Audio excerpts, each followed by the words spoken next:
Well, salutations! Good morning, good afternoon, and or good evening, wherever you may find yourself orientated within this universe. And welcome back to another stream. Back once again with session 3 of the one-shot Tavern Hop.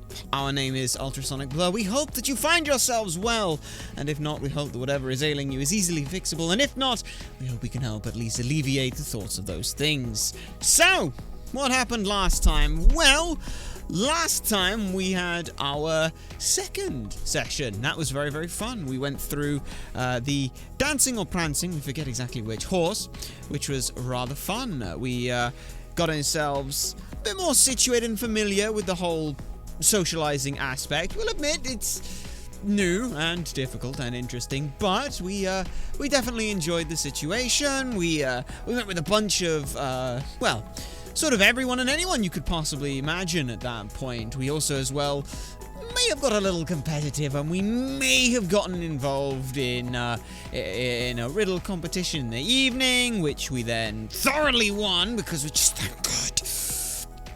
But then we may have also stepped a little too far and angered some of the wait staff.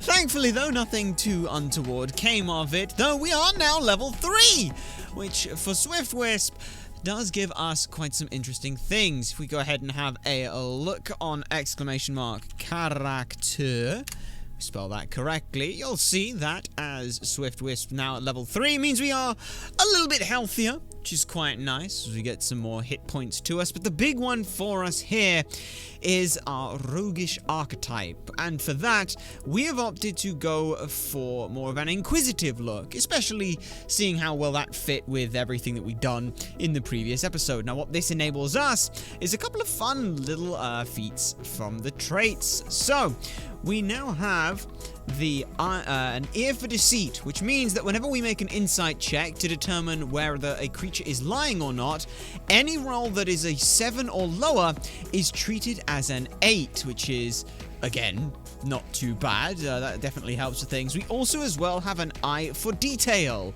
We can use a bonus action to make a perception check to spot a hidden creature, object, or make an investigation check to uncover/decipher any clues, which is not too bad. And should we end up involved in any fighting, then as a bonus action we have insightful fighting. We can make an insight check against a creature that you can see that isn't incapacitated and contest it against the target's deception check.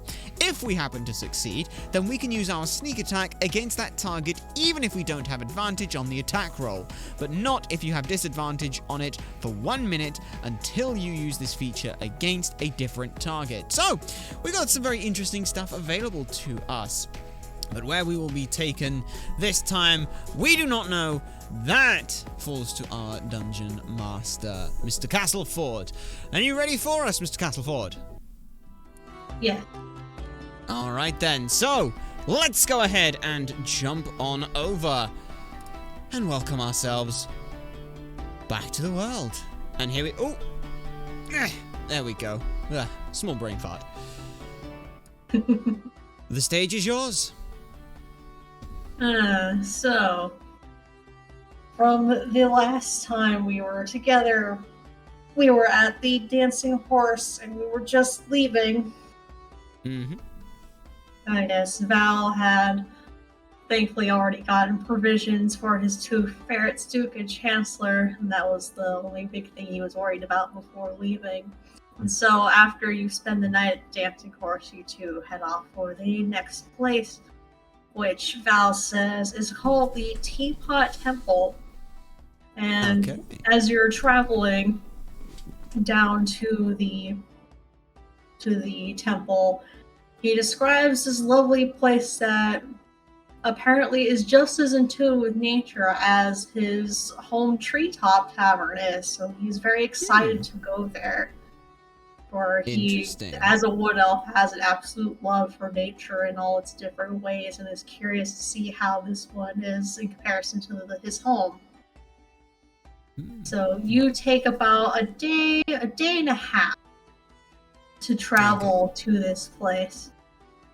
And as you're getting closer, you see along the pathways advertisements for this place. Not like full-on billboards, but like on some of the trees you see these lavish posters posted to describe like all the deals for this tavern and all the specials that they offer there. Which immediately raises an eyebrow for Val. Usually places like this don't require this kind of showy advertising. Not what you were expecting there, Val? No. I'd never seen advertising for my home tavern. Or perhaps my friends have a different ideal in tune with nature than I do, but usually we don't nail these sort of things to the trees along the way. Pretty unusual. Perhaps under new management, then. Don't worry. We'll keep an eye out for anything. You have our word for that. Still, though. So your friends are the ones that suggested all these places? How'd they end up finding out about these? I've been meaning to ask. So Val goes into one of the pouches in his bag and pulls out this very old-looking scroll that has the names of these taverns on it. And you can see to the side of this list, he's put his own little parchment next to each of the names of the taverns. It has the numbers written on there, so that way it's not directly on the main parchment. This list has been passed down amongst my group for quite some time. I want to say this list is almost 10 years old, maybe older. I'd have to...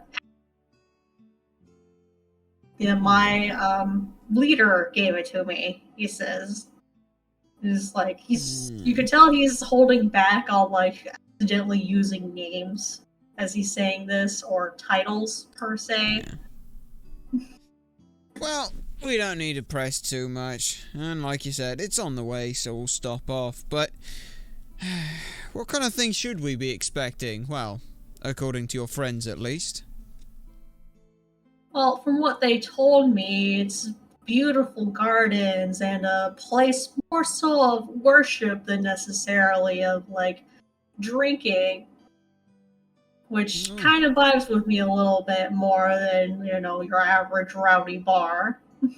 Really? You're not a fan of drinking and enjoy a quiet time as opposed to a rowdy bar? As they're just sort of thinking back to last night, watching as Val continues to stammer and jeer around with a bunch of dwarves after getting severely drunk 2 days in a row. That's only because I'm celebrating right now. When under normal circumstances, I don't usually drink that much. This is a special occasion, and I'm trying to let loose, as it were. Well, far be it from us to dissuade you from doing so. Still, though, yes, better take me hat off for this one. Sort of tucks the hat off, rolls it up slightly, and stuffs it into a side pouch on the bag.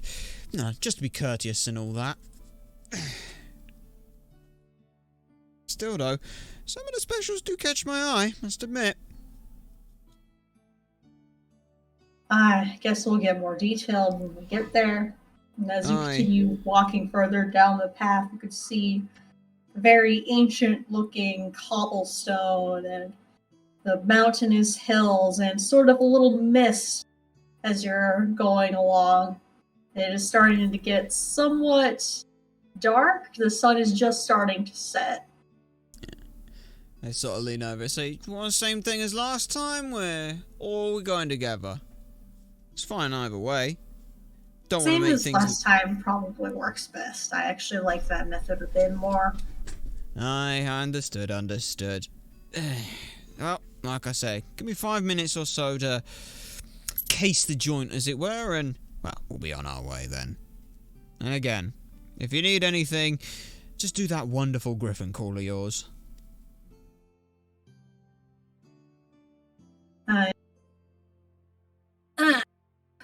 So, as you walk into the entranceway of the temple, it is not a singular building, but rather a sprawled out garden with multiple buildings as you go through an archway. And you see just all kinds of lavish decorations with dragons and gold and all kinds of, dare I say, almost gaudy, a gaudy setup, I would even say, that how much like shininess, and it's almost like a touristy thing more so than like a place of worship.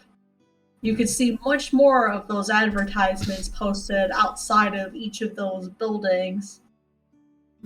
Particularly the main building where you suspect that the actual bar is, and the wherever the actual eating and drinking and business is conducted. You can also see a few cottages and something sort of like a bathhouse on the top of the hill, and you could also hear a waterfall all the way in the back behind where all the main buildings and lights are. We're sort of, as we sort of step in again, we were expecting a sort of a more reserved, peaceful situation. So you sort of step in and it's sort of taken aback, sort of almost step back out again, look at the sign, nope, yep, this is the place, and then sort of, right, okay, because we took the hat off again, sort of makes more of an effort to try and sort of kick the dirt off the shoes or anything like that before entering. Again, still a little bit unsure as to quite how temple-y the place is, but also as well kind of a little on edge, because this does not match the description of any kind of temple thing at all. So just gonna kind of look around and see if we can get a bearing on like where sort of like the bar front would be, and where we can like see for seating and stuff, so we can keep an eye on, so we can get a bit sort of a better look at who's here without obviously just standing in the doorway.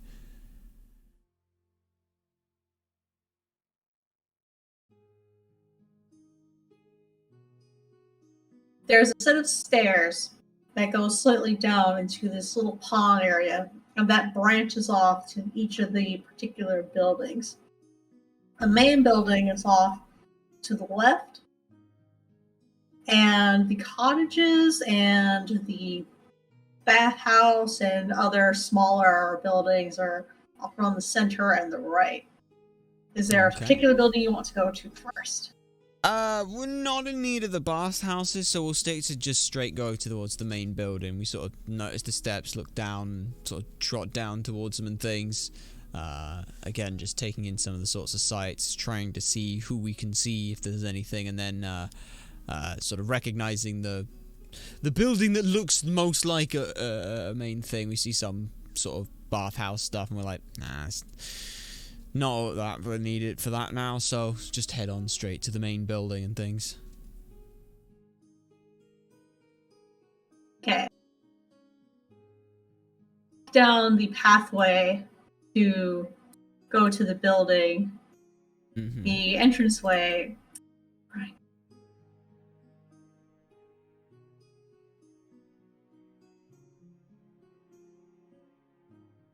You're having fun with Roll20 I'm getting very tired of this.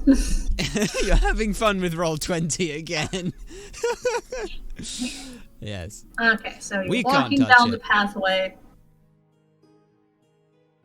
And you go inside, and you see that there are plenty of people inside having dinner at the bar, you know, enjoying the food, enjoying the space. There's a lot more like golden dragon motifs and decorations inside. It definitely does not look like any temple that you've ever seen.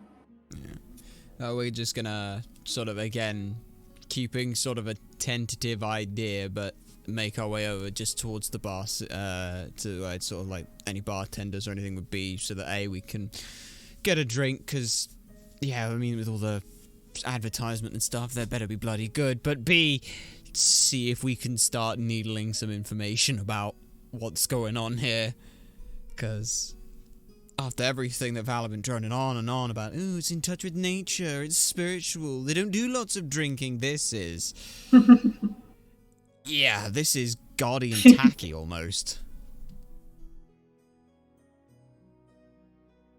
So, of course, we're not going to tell anyone that it's Gordy and Taki, lest it is actually still something based towards the religion side of things.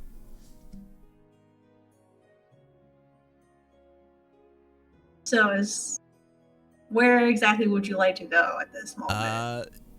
That would be towards any kind of like obvious, like you've got sort of this area. We can't ping for a sec, but the sort of the area like above us on the map, like where you've got what looks to be like a bartenderish area. At least that's what we imagine is a bartender. Yes, this is the temple bar right here. Yes, we'll go ahead and sort of make our way up over there.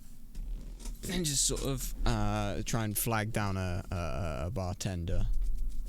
So as you're walking towards the bar, you see that there's lanterns hanging from the ceiling, but not hanging via wire or cord or the wooden beams, but rather floating magically. And just as you're walking across the floor, you see that the entire floor is covered in tatami mats, and it definitely looks like a very traditional Asian style building. A lot of the paint is very recent. A lot of the decorations also seem like they are relatively new. And you can see next to the ceramic figurines of the dragons that there is a sign that says 2-for-1 Teapot Temple Souvenirs. You can see along the back area of the bar a bunch of trinkets and tchotchkes are for sale. We just sort of peer over at them and things, as you sort of do in the window shopping-y sense. There's no real intent to buy it, but more a case of, is that a, what is, well that's a, okay, yeah, that makes sense, that's what that is, and sort of looking over at the price and stuff while, again, just sort of trying to flag down a, can I get an ale over here at all? Sort of situation. So you see behind the bar a dwarf and 3 human sisters are in the back behind there, making drinks and serving other customers. And so the dwarf approaches you and says, I don't think I've seen you around these parts before. My name is Saba. You said you would like a drink? So I wouldn't mind one, Saba, and we're a bit of a wanderer, but wow, with all the advertisements and stuff, how could we not come and stop by, eh? So he shuffles under the bar for a moment and grabs a menu and hands that to you, and directs you to the cocktail section in the back. Thank you kindly. There is the Honored Orange Spirit, the Tipping Crane, and Kitsune's Kiss as their specials.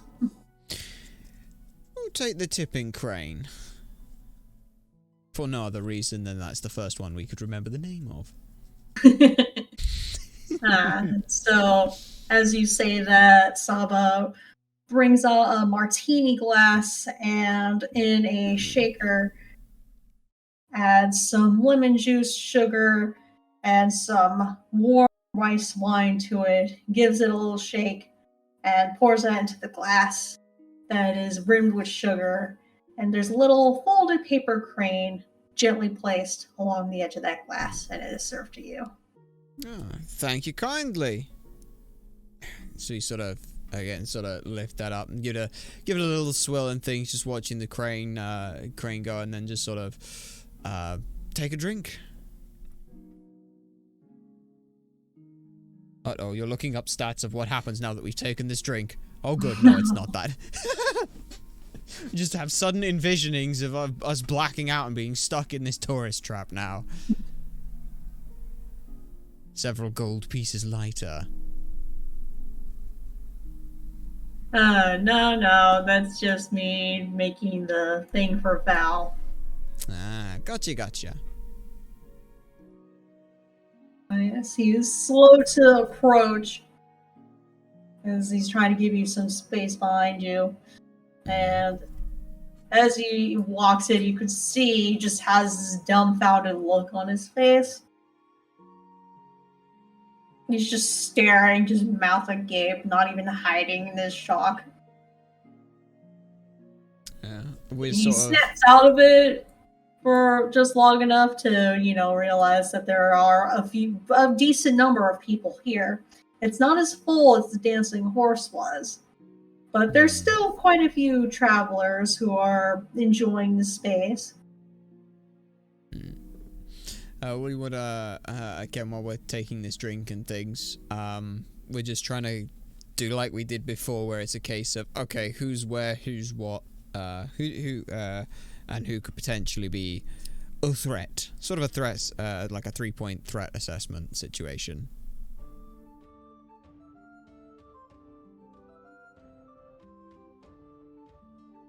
Whilst slowly sipping away at this, this martini as well.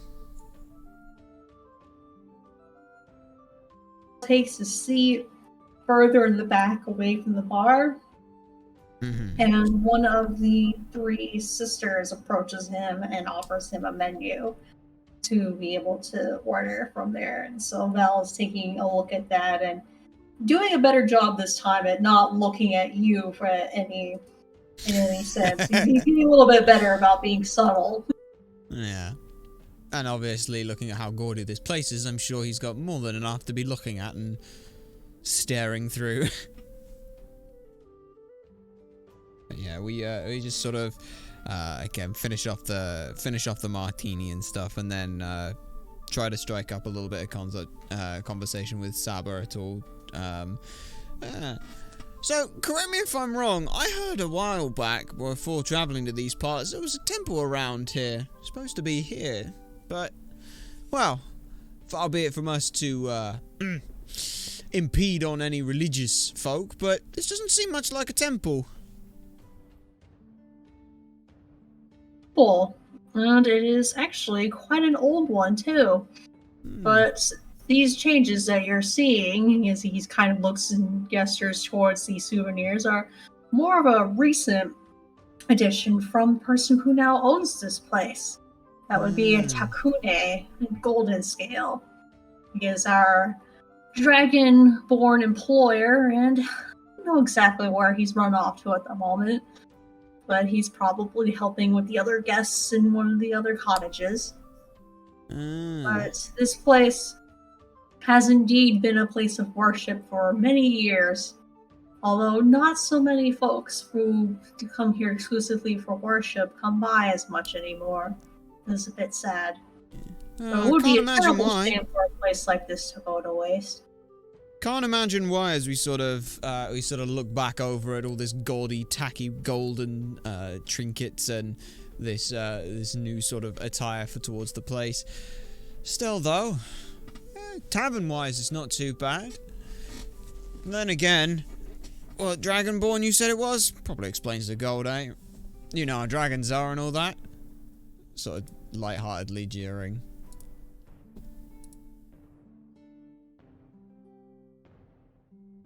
Shakes his head, gives a little, He's like, I disagree. And so then he goes behind the bar and helps serve another customer. Fair enough. No disrespect meant, of course. As we're just sort of, again, looking around. We're really tentative about this because, again, we were like, when we heard the stories of what this place was, temple, it's not. But at this point, we're not really sure much more. We got a little bit of information there, mostly just the owner, but outside of that, not knowing that they're not here, that's not too great. So we're just gonna sort of try and start trying to mingle to people to see if we can learn anything from them, if they're any regulars or anything like that. If there are any other regulars in this room, of course.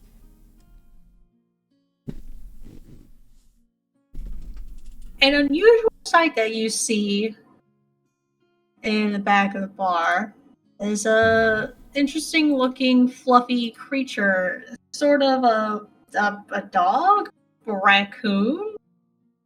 Huh? I've not seen a creature like this before, but you see that they are dressed pretty well, Mm-hmm. and they're talking to some of the other patrons in the back.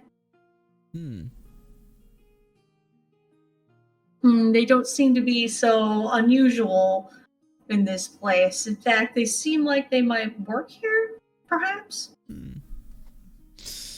Well, we finish off our hanging crane at that point, or tipping crane. We'll get names right eventually on drinks. It'll be the last episode, but we'll get it eventually.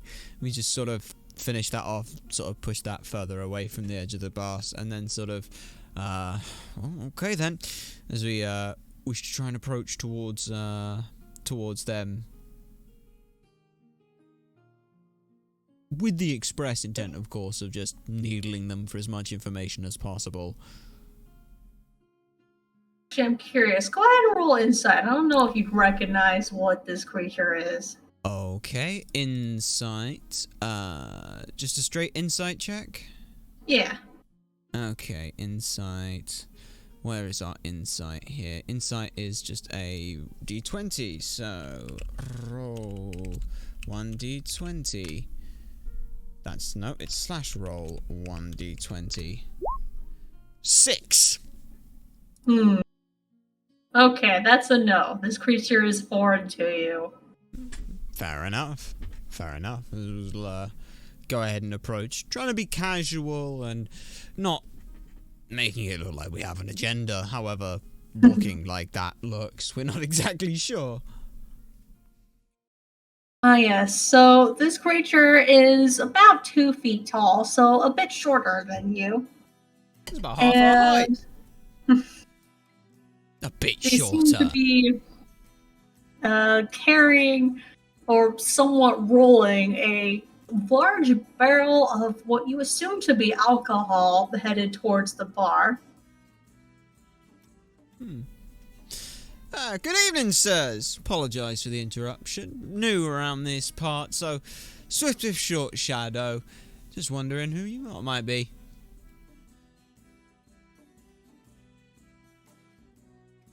So the creature looks at you with some curiosity and notes, I don't think I've seen you around here before.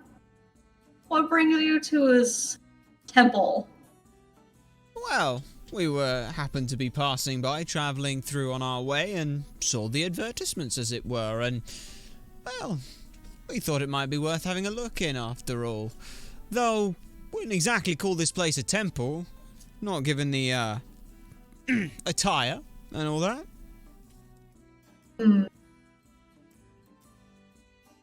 Aye, there are indeed some spirits in this place, though I don't think Not of the holy kind, eh?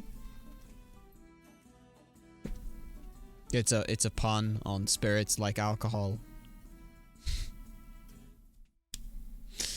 How much psychic damage are they going to take having to listen to that?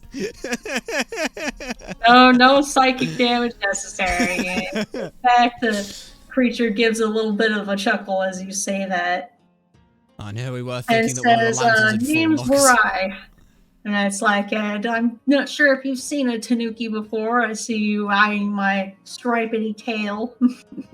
Oh, well, can't say that we've had the pleasure of doing so, though. And we hope that this won't be the last encounter. And it's like, oh, well, I mean, stick around long enough for Takune's next venture to open, and perhaps you'll see more strange things around these parts. Oh, sounds like you've got some plans in the work, eh? They're not mine. And so he casually rolls the barrel back towards the bar to give that to Saba. Yeah. And then we can turn towards the people that were with them that you thought were more sort of looked almost like staff then.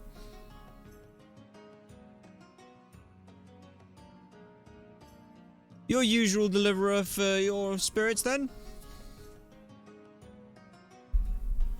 He puts the barrel back. He comes back over and is like, I help out with the distillery. I'm not the main distiller around these parts, but I generally try to give them a hand so that way I can work an honest job and keep an eye on the place.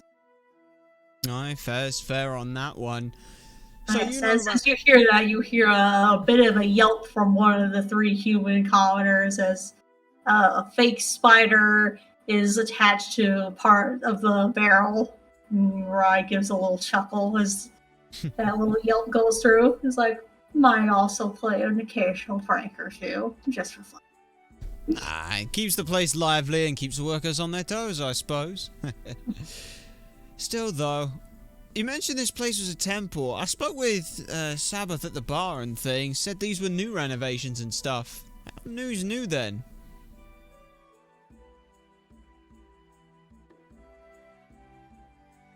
It's like he has a bit of a troubled look on his face as you mention that.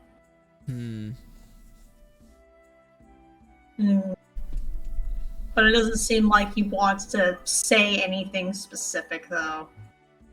It's like, well, I'm not sure if these changes are all good. I don't think their signs are being paid attention to properly, but I can't quite prove it. Are we sort of look inquisitively signs being paid attention to? You mean the advertisement signs, or? Around here for a little bit, you might see some stuff if you pay attention. So he heads back out of the building. We sort of, just before he sort of leaves, we sort of call out to him again, and we sort of sort of toss over a card to him and say, do let us know if anything does come up with signs or anything. Just yell. We just sort of give like a reassuring nod of something doesn't seem right here. Yeah. He gives a little glance at the card with raised eyebrow, but decides to tuck it into his pocket. Yeah. We sort of back over to where he resides. Yeah. And you said they were talking with any of the other staff that they were there with, or are they all left out as well? The 3 humans and the 1 dwarf. There doesn't seem to be any other members of the staff in the building right now. Fair enough. In which case, then we're gonna sort of head over just towards Val and things, because we need to touch base quite now.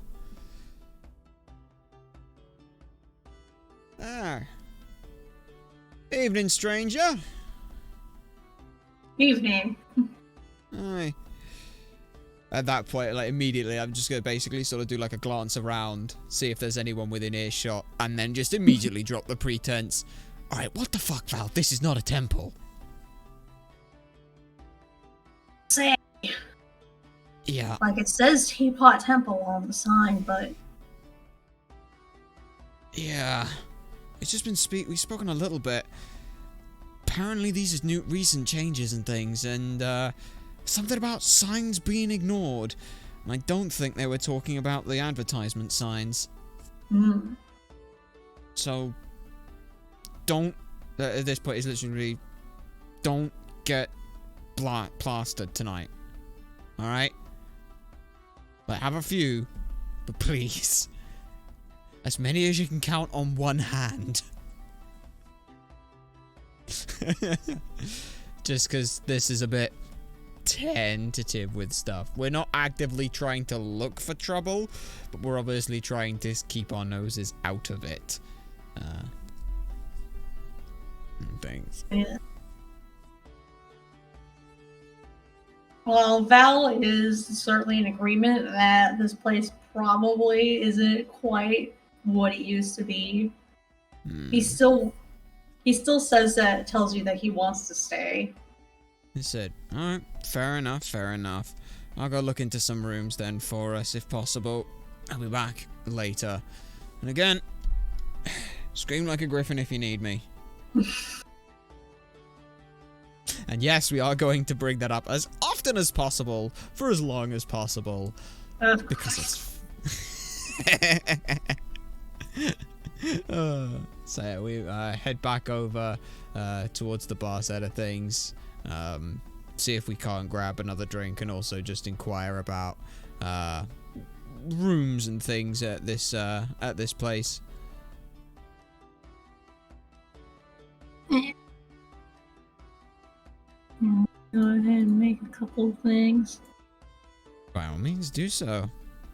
See, this is great because now that we're inquisitive and we have our and we have all these insight checks to be able to make, we can learn just how fucked this place really is.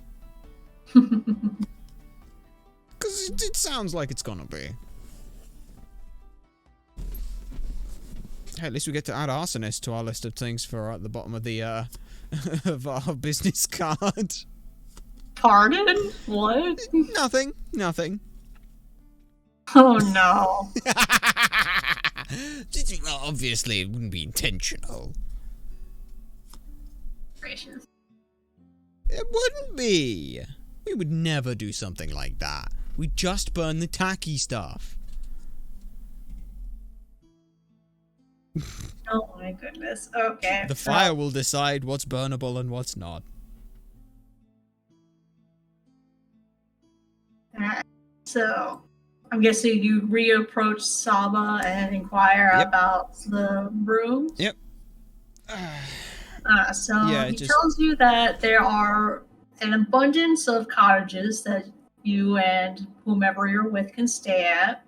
Mm-hmm. And he mentions the 3 different kinds of cottages. There's the basic cottage that has 4 beds, lockable chests, and a chamber pot, but the washing area is close by. Mentions that there is also an upgrade of the basic cottage, which has like a fireplace and a couple of futon beds, but also still has the chamber pots, but the washing house is more than adequate to take care of any of those issues if you don't want to do that there. And that the luxury cottage actually does have its own washing area in it. And it has large futon beds and like a desk and a relaxing area in front of that fireplace. Those are the 3 main kinds of places that can be stayed at. And what were the prices basic on those? cottage is 1 gold per night. The comfortable cottage is 2 gold, and the luxury one is 4 gold per night.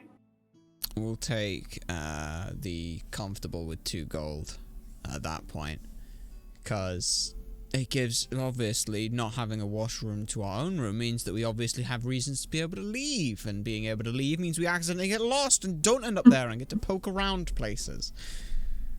Yes, that makes sense. If that should happen, of course. Not that we have any intention of doing so. My goodness. Again, we're always thinking one step ahead here. You know. We got to at this point.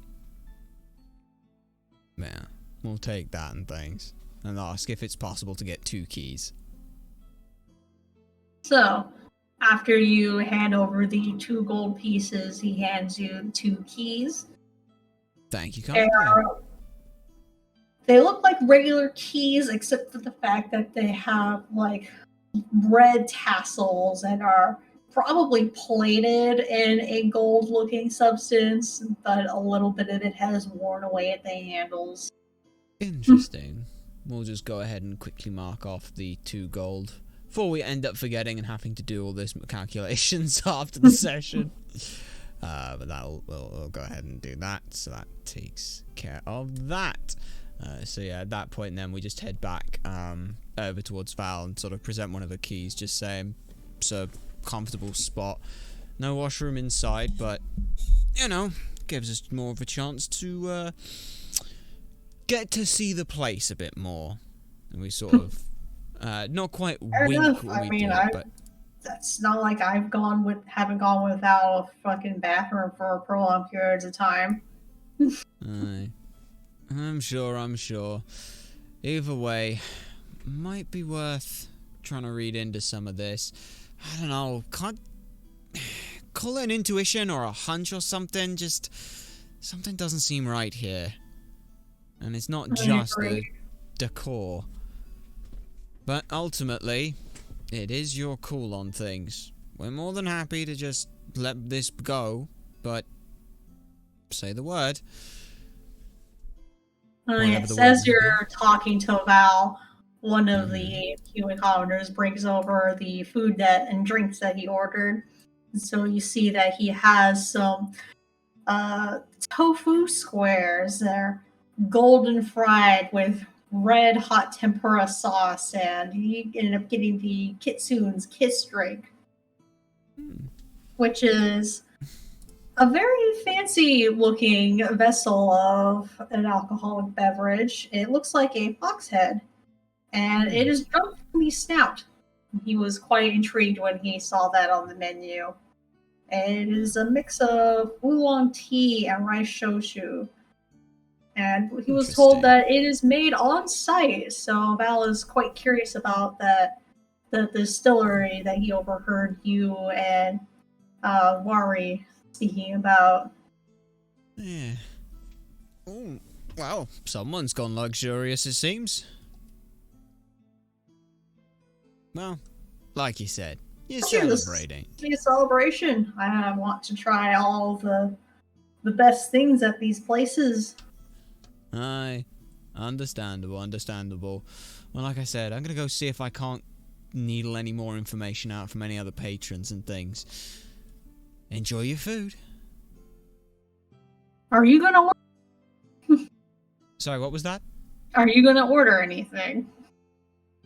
He sort of stops and goes, you know what? Probably a good idea to do that. So again, just sort of, yeah, may as well join you in the kissing kitsune. So we head back over and grab an ordering of that.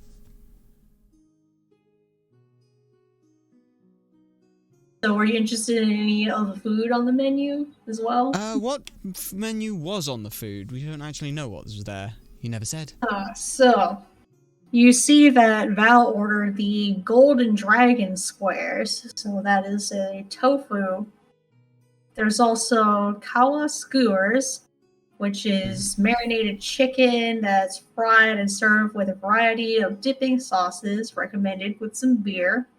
You see takoyaki balls, which is steamed octopus, also fried into golden balls. And also a battering of sauce and seaweed flakes. There's Taku Cane Special. And there you see the first instance of the name of the owner on this menu. And this is a dumpling soup, which is apparently his favorite. There are pork dumplings in a steaming bowl of chicken and cabbage broth. The main entrees include chicken katsu, which is tenderized chicken thighs in a panko coating, served with cabbage and steamed rice. Some okonomiyaki, which is cabbage pancakes with thinly sliced pork belly topped with sausage, seaweed, scallions, and ginger. And there's also udon noodles and shrimp, which is lightly fried noodles with garlic, smoked cabbage, soy sauce, oyster sauce, sesame oil, and chili peppers with fresh shrimp.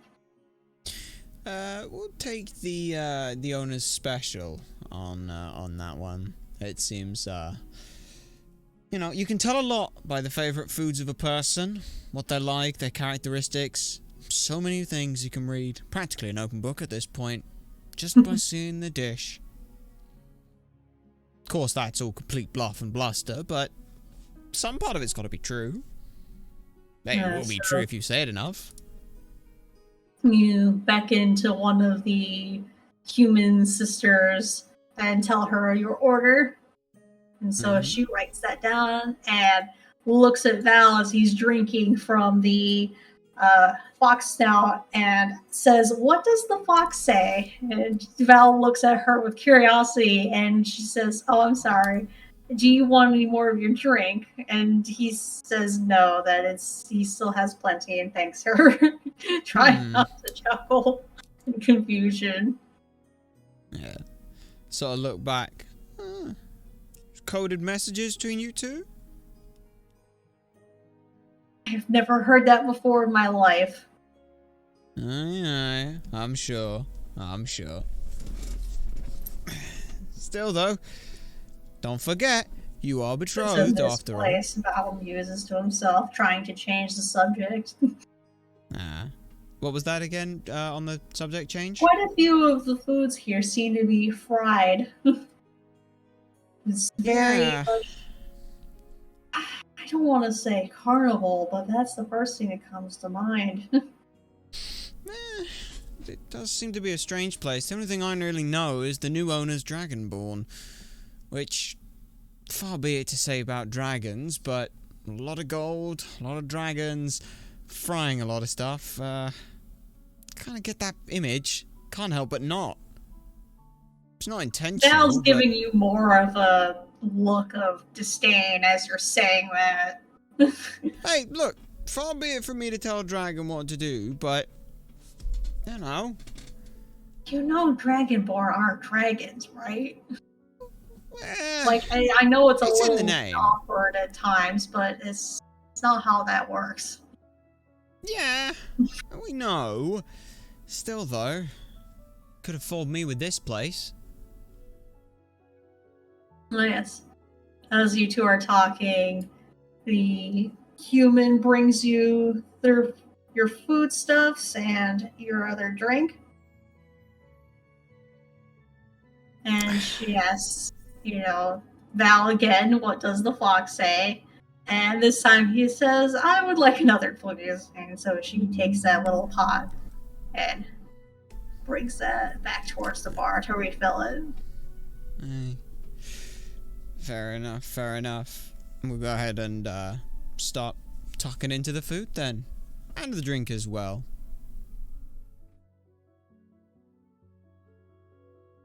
Oh, yes.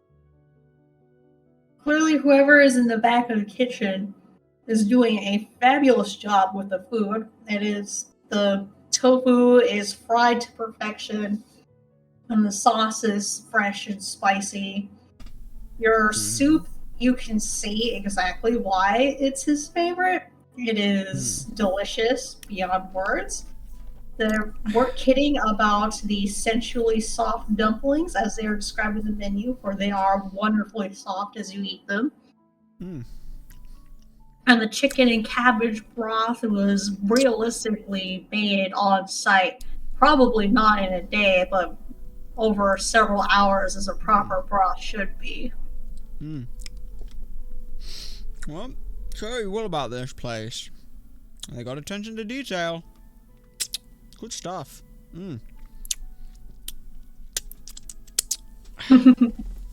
Still, though, I don't know, it just doesn't seem like this is a temple. And the problem is no one seems willing to even mention anything. It's just, this is how it is. I mean, when was the last time you saw a temple that had souvenirs? I haven't. The simple answer is I haven't seen it in a temple selling things like that. Like, I've seen them sell, like, maybe favors, but not stuff like this.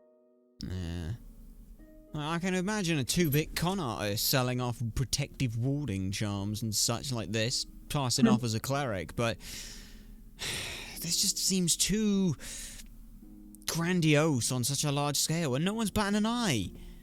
So whatever happened, this didn't just happen overnight. Or maybe it did and no one cared. It's gnawing away at the back of Swiffer's head. It's just this idea of that, like, when they've ever had any kind of job or anything, when they've cased a joint, when they've gone into someone's house after being told, oh, you need to get this, like, they've had a solid understanding of what to expect, and this is not what to expect. So there's this weird disjointed unease about just being here. So even like the food thing, trying to enjoy just getting into that was more to alleviate this feeling of unease existing here. Because there's this sort of conflict between wanting to understand what the fuck's going on here, but also as well knowing that I'm on a paid job to do something else and actively doing something against that, which could also put them in trouble if they get sort of picked off with me at the same time. That's not a good idea. Indeed, no. So one of the sisters comes by with the Kitsune's Kiss drink for Val, and she asks, how are you two enjoying the food? It's incredible, must say. My compliments to the chef, as it were. I let Mika know. And Val has got just a whole square of tofu in his mouth and is not able to speak at this very moment. I assume he has the same thought. He does somewhat wildly gesture before she leaves at the dessert that is on the menu. There's one dessert mentioned, the Four Seasons bogashi. And as he's trying to swallow his food awkwardly, or he has once again taken too big of a bite all at once, he asks to split this with you. Sounds good to me. And she says, coming right up. And so she heads back to the kitchen to let the chef know that. And so Val points out that this is a 4-portion dessert, and so figured that because there's 4 different little and so he looks at the menu and is like, it says colored balls of sweet bean paste. He's like, I'm not that familiar with this, but it does sound delicious, and you can have half of each of these balls, he says awkwardly. Each one is a different color. Curious. And so comes out to the table and places the plate in front of both of you, and as you can see, there is indeed 4 different colors. One is a pale pink, like a cherry blossom, a vibrant green, a reddish orange, and a pure white, each representing the seasons of spring, summer, winter. I'll go ahead and start off with a bite of winter, as it were.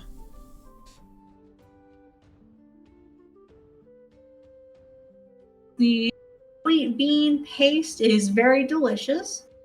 It is a wonderful little dessert. There are very subtle differences in flavor for each of the colors. Yeah, and it is overall just a very nice way to end a meal. It's not particularly heavy, unlike some of the fried foods that were consumed a moment ago. This is a more relaxing sort of dish that you would have, probably with tea even. You see, so go, now this feels like temple food. It's nice, but not overly indulgent. Indeed. Yeah. They just, we also ordered a kitsune, didn't we, at one point? I forget. You'd imagine we'd know how much we've had to drink. There's only like 2 drinks at this point, because there's the one we ordered with the food and the one with, when we first came in, so we just sort of, down the rest of that.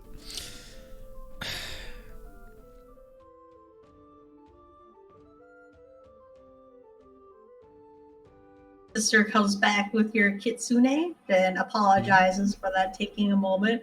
Saba is speaking with another customer at this time. Oh, no worries, no worries.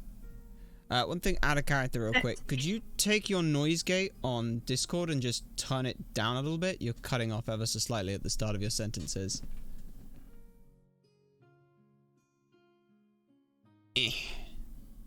Might be our communications are a bit on our end. We'll have a check, but yeah, other than that, I'm not going to lie, I'm not 100% sure how to change that. let's see if we remembering things. One moment while we, quickly go ahead and try and sort that out. One moment.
Well, that should get things sorted. We just... there we go. That should hopefully put things working. Increase a little bit of the bandwidth. But there, that should hope and stable our communications and such. But yes, as you're saying, we get our kitsune kiss, as it were.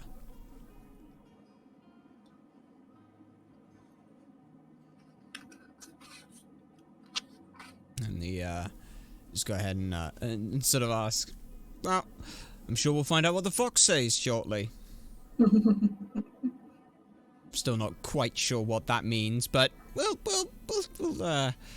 play along with things for now. As we take a swig.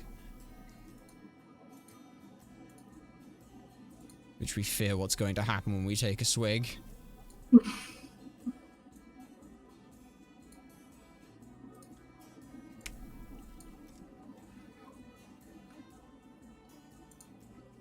Oh yes, the drink is very pleasant. It's a very...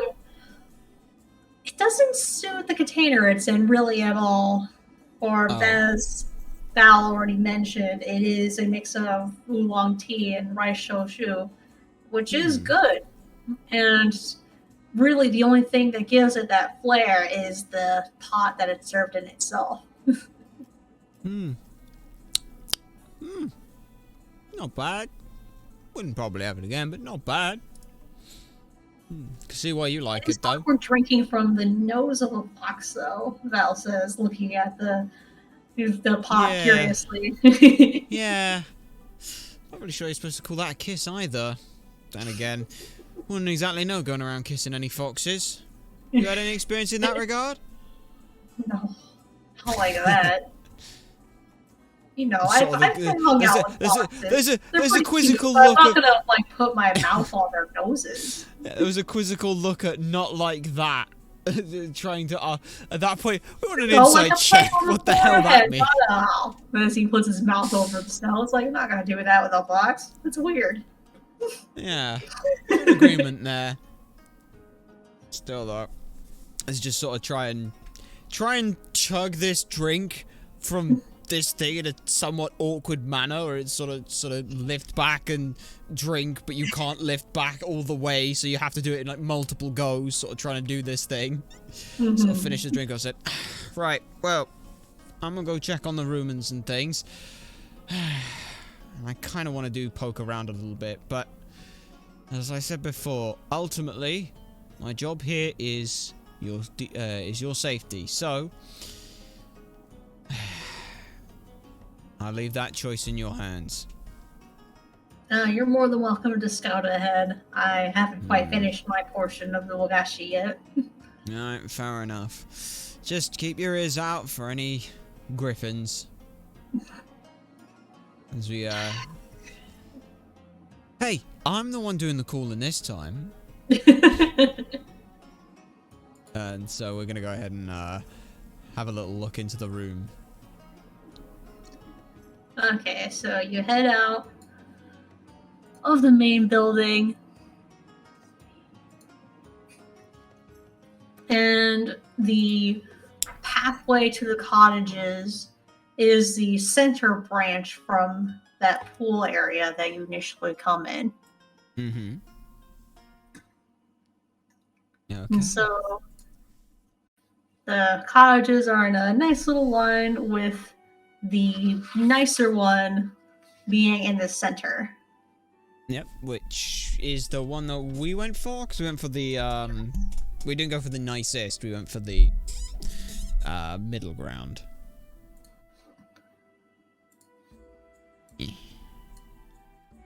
There we are. No squash and stretch this time. Well, okay, maybe a little. Hopefully not. It's all fine.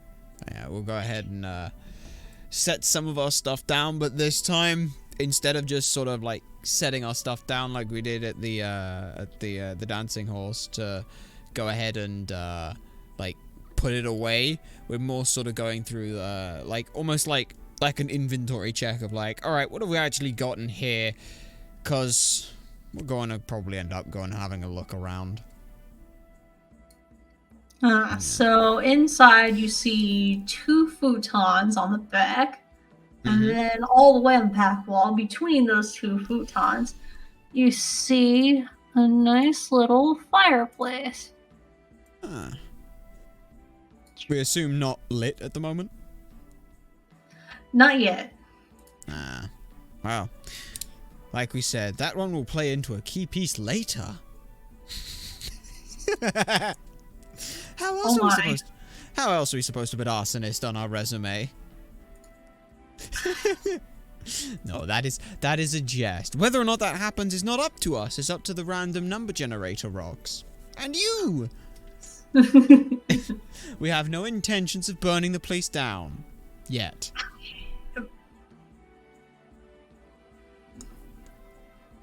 So at the foot of each bed, you see that there are chests that you can put your belongings in and lock them away to protect them. Yeah. The chamber pots are under the beds, but I am wildly guessing that you probably are not going to use those. Not at the moment. We don't have a need to. And if we do, it will likely be in the implied subtext of the action. Unless we need a dexterity check for how to piss into a chamber pot. But no, like we said and things, it's we sort of, oh yeah, that's sort of one of the rooms and things. We sort of go ahead and throw our hat onto one of the things and start laying out like all the bits and pieces from the backpack. So just going through like, all right, so we got the arrow, got some candles, crowbar, daggers, hammer.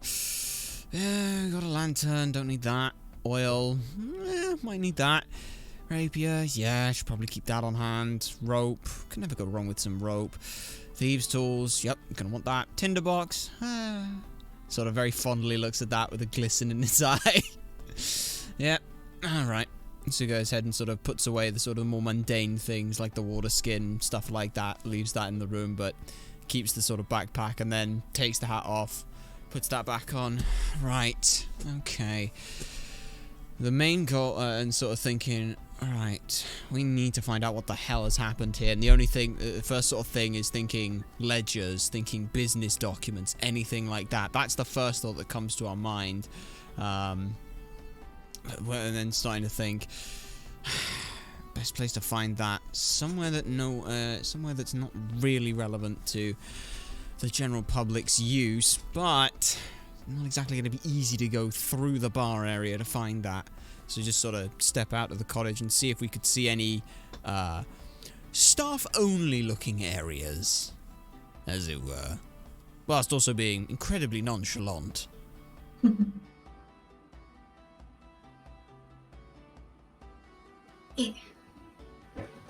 So what exactly is your plan?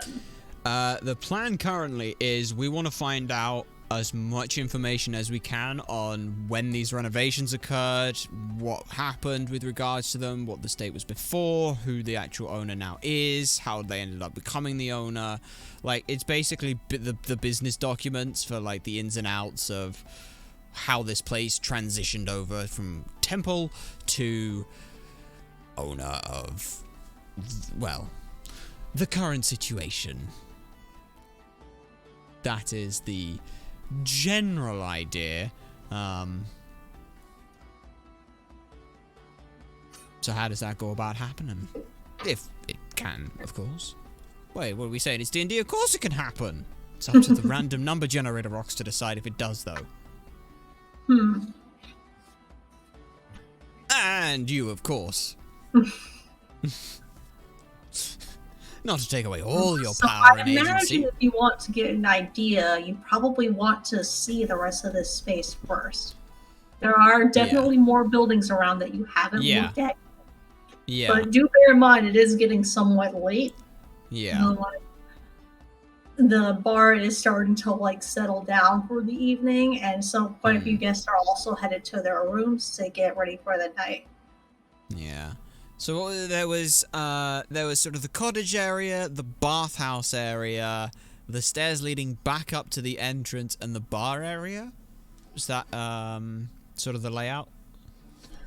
So there is also another building from the main building that looks more like a much smaller version of the main building. And it has a full set of sliding doors that can open up the entire back area.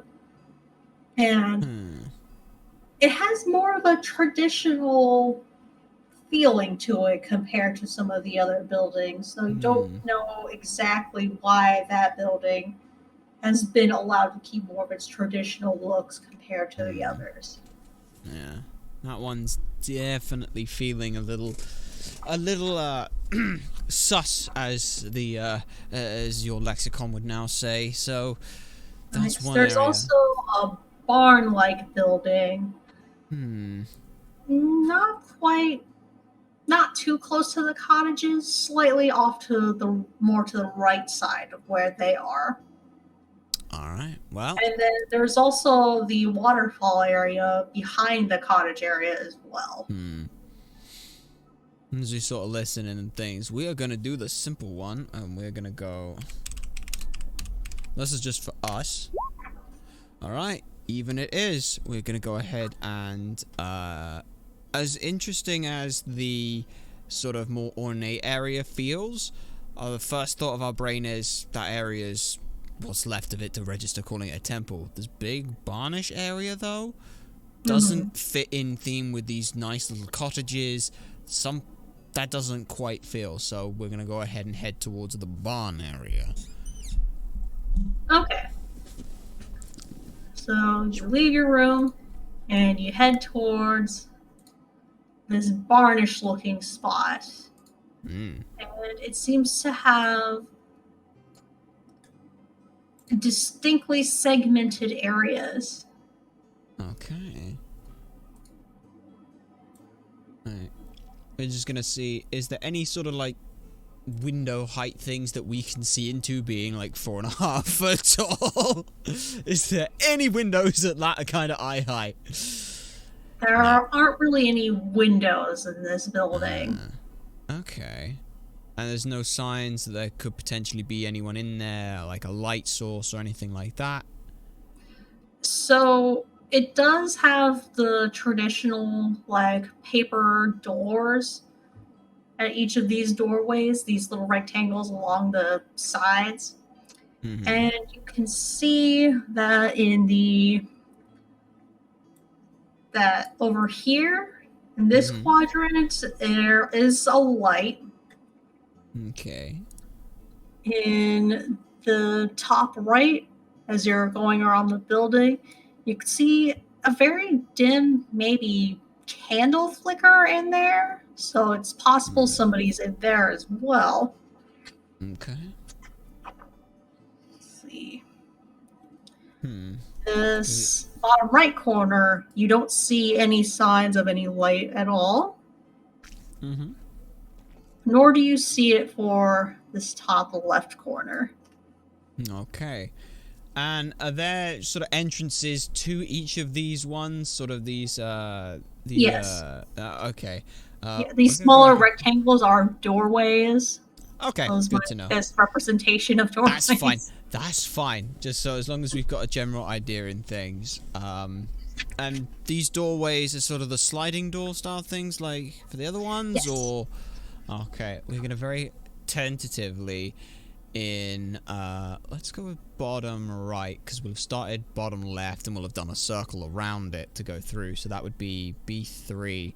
We're gonna very slowly just start peeking our way through, opening it slightly, trying to get a glimpse if we can, and if the coast is clear we'll go ahead and slip inside. Okay, so I'm gonna need you to roll stealth. Alright then, we can go ahead and do that. There's one other thing we need to do real quick. Give us but a moment, and that is possibly swap over musics. Yes, there is somebody in there, even though the Alright. lights aren't on. Oh, that's fine. That's fine. We'll roll. Let's see what our stealth is. So our stealth is an expertise, which is a +8. So that's gonna be probably fine. We'll just /roll 1d20 +8. It's a 10. That's a 10. Hang on. Is there any any feats or traits? Damn it! Lucky is when you roll a 1.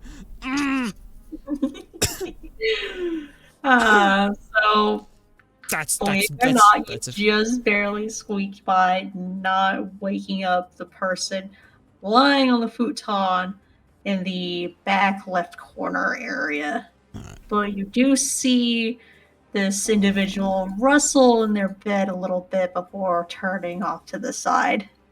So it's sort of one of those squeaky floorboard moments. Mm-hmm. Then go back to sleep. It's like, shit. Okay, sleeping person. Great.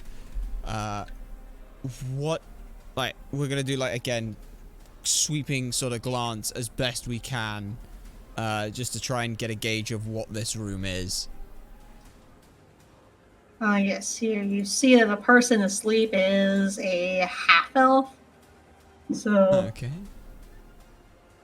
bear that in mind. You can't use magic to make them fall back to sleep, so you better stay quiet. Oh, like we have magic. Like we have magic. But no. So that's that. They're a half elf. What about like the rest of the room? Is this like? So this seems to be a shed that's got all kinds of gardening tools and supplies for maintaining the grounds to keep the plants alive and all pruned and pricked and preened. You see like shears and shovels and rakes and, plant stuff. Great. Fucking gardener shed. Oh my fucking luck. Right, okay. At that point then, you said this is just sort of like like a gardening shed that also just happens to have a bed in it, or is it more like this is a room that's been transformed into like a gardener's workspace? You suspect the person in the back sleeping there is the gardener and is just using that corner to sleep in. Ah, gotcha. Is there any kind of desk or any kind of anything like that would be, because we're obviously not looking to rob this person or pickpocket them, but we're just trying to see would there be any kind of, I don't know, like work schedule or details of any kind of work stuff that they would have done. Literally the only thing that indicates that this isn't just a shed space is just that cot that this person is sleeping on. Great. Right, okay, well, there's one down. 3 to go. Is he gonna have to sort of very subtly try and do the exact same thing we did before, but obviously not waking someone up?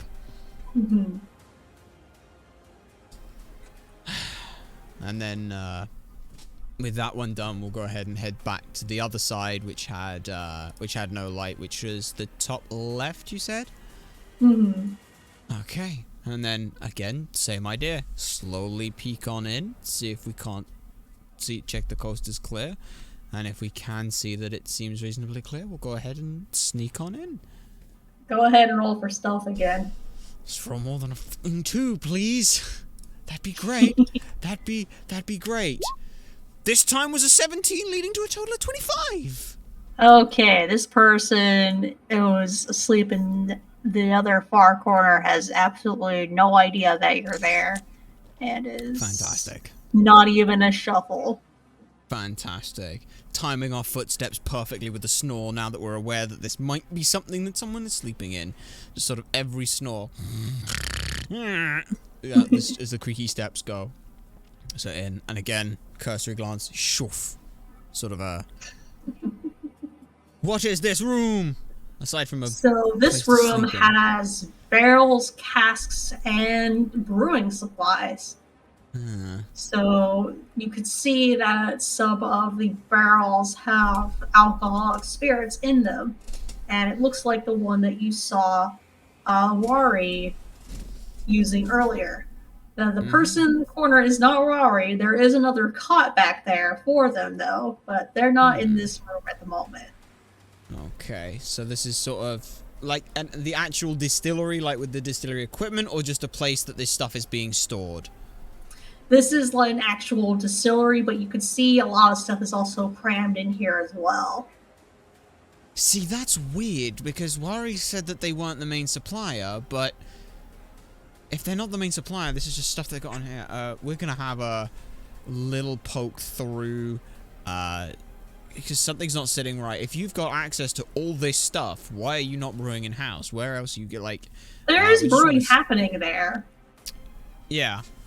But it's just not the full supplier, but it's a small little operation then. Yeah, we'll have a look around, see if we can see any kind of, again, the idea of, we're just trying to see if there's any kind of information we could get out from the owner, whether that's notes on what they should be distilling, or shipping orders, anything like that. So this space, unlike the previous one, actually does have a bench in it. Okay. Come on, there's yeah. Not terribly far from the sleeping half-elf. Great. Well, we would very much like to go and see if we can peruse any kind of notes, see if we can find any more information on the owner, whose name we have forgotten.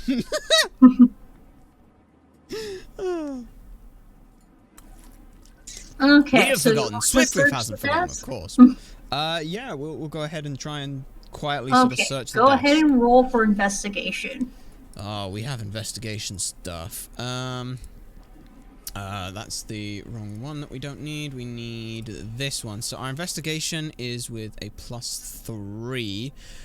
Would we be able to potentially use eye for detail, which is a bonus which is a perception check to spot a hidden creature or object, or make an investigation check to uncover or decipher clues?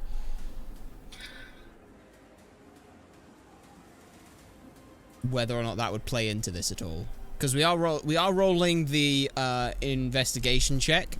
To start with, whether or not eye for detail would mean that we're specifically uncovering or deciphering anything in particular. We'll let you roll that one, or call on that one. It's not really applicable in this space. Fair enough. There's nothing That's hidden. fine. Fair enough. Well, don't tell us that. There's nothing locked away, and there's nothing Fair hidden enough. per se. Right. I don't think the person in the corner is expecting For God's sake! Oof. That is just a 5. All you see on the table is just the recipes and ratios used for brewing the sakes and the shoyos. You don't see anything It is all of just significance to the tavern as a whole, or really much on the owner. Fair enough. And that's all that there is on the bench that we're aware of, so... Yeah. Damn it. and you say that there You have is... 2 other quadrants you can look through. Yeah. We will go ahead and look through other quadrants as well, if we've got the option. Was that only one quadrant of the desk then? Hmm? Okay, well, we'll go ahead and look to the other one. Okay, so which quadrant do you want to look at next? There's this top right, and then there's the bottom left. We were gonna say, because we're in B4, if there was a door to B1, whether or not like we can. That is a door.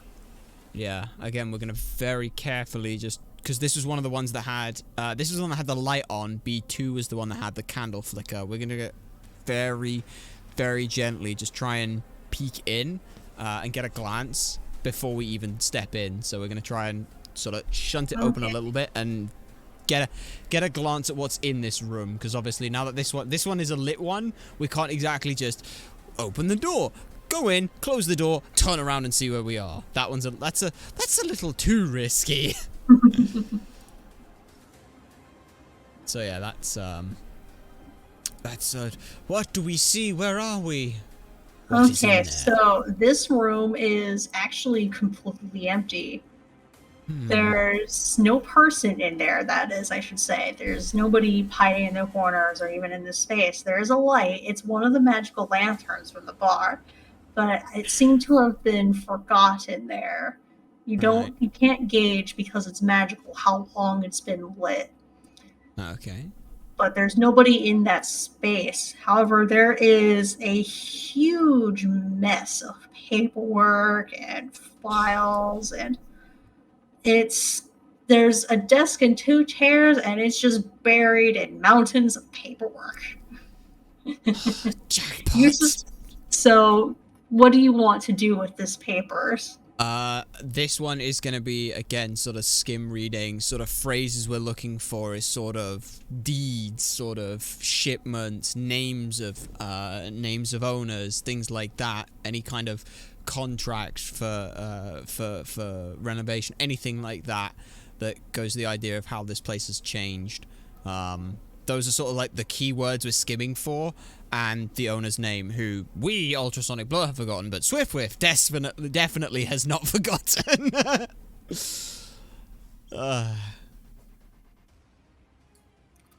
Yeah, that's the general idea.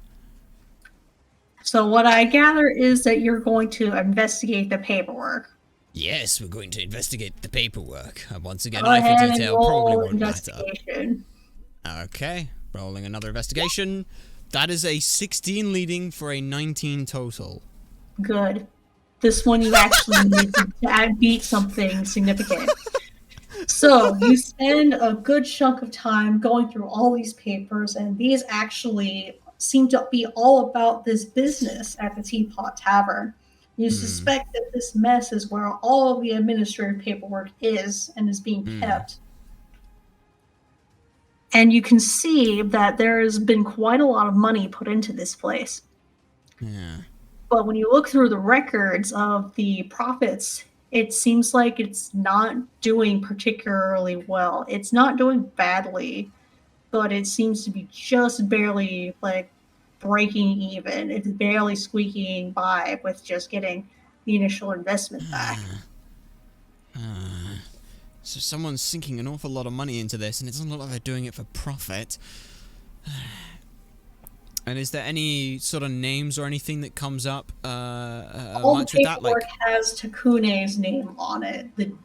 All the profits, the employee pay stubs, all signed by Takune. All of this seems to be owned by Takune. You don't see like a deed to the actual land itself, though. There is a chest next to the desk, and that seems to be locked. Yeah. We're gonna go ahead and grab like a couple sheets from there that sort of just show like some of the expenses, like turnover, bottom lines, that kind of stuff. We're just gonna go ahead and sort of grab a couple of these that sort of prove the point that someone is funneling a lot of money into this place, and this place is not returning it. So someone's. The name is all Takune. Takune is paying for all this. He's the one investing. Yeah. So Takune's funneling a lot of money into this place, but why? So I'm just gonna go ahead and grab a couple of those documents to do that, and then sort of look down towards that, and well, obviously we're gonna immediately try and just open the chest to see if it's not locked or anything. Okay. So I'm gonna need you to roll dex for opening the chest. Unless you Okay. have thieves' tools. Do you have those? We have thieves' tools, yes. We specifically Okay. have thieves' tools. Go ahead and roll with advantage then. A It's a dex. flat dex. Okay, a flat dex. Would that be with the +6 because we have proficiency in dexterity, or just +4? Yes. Yes to the +6. Yes. Okay, all right. So we'll just roll 1d20 +6. That's the first roll, which is a 19, and the second roll is the exact same. So we rolled a 19. Just gonna check actually real quick that this does work that way, just to check. Yep, no, it can roll other things. That's fine. But it was, we rolled a 13 You and then a got 13. 19. That's fine. Beat the you beat the DC. Take that chest. So you open it. So this chest contains the deed to the property, 2 potions of healing, and a sack of coins holding 120 gold pieces, 250 silver pieces, and 500 copper pieces. Yeah. The only thing we want to do is we just want to, looking at the paperwork, again, we are not here to steal shit. Not here to do that. We're literally just here to understand this deed. So we're going to go ahead and open that. Just want to see who this deed, because as far as we're aware, deeds say who the previous owner was and who the new owner is. So you can see that the current owner of this property is indeed Takune. Yeah.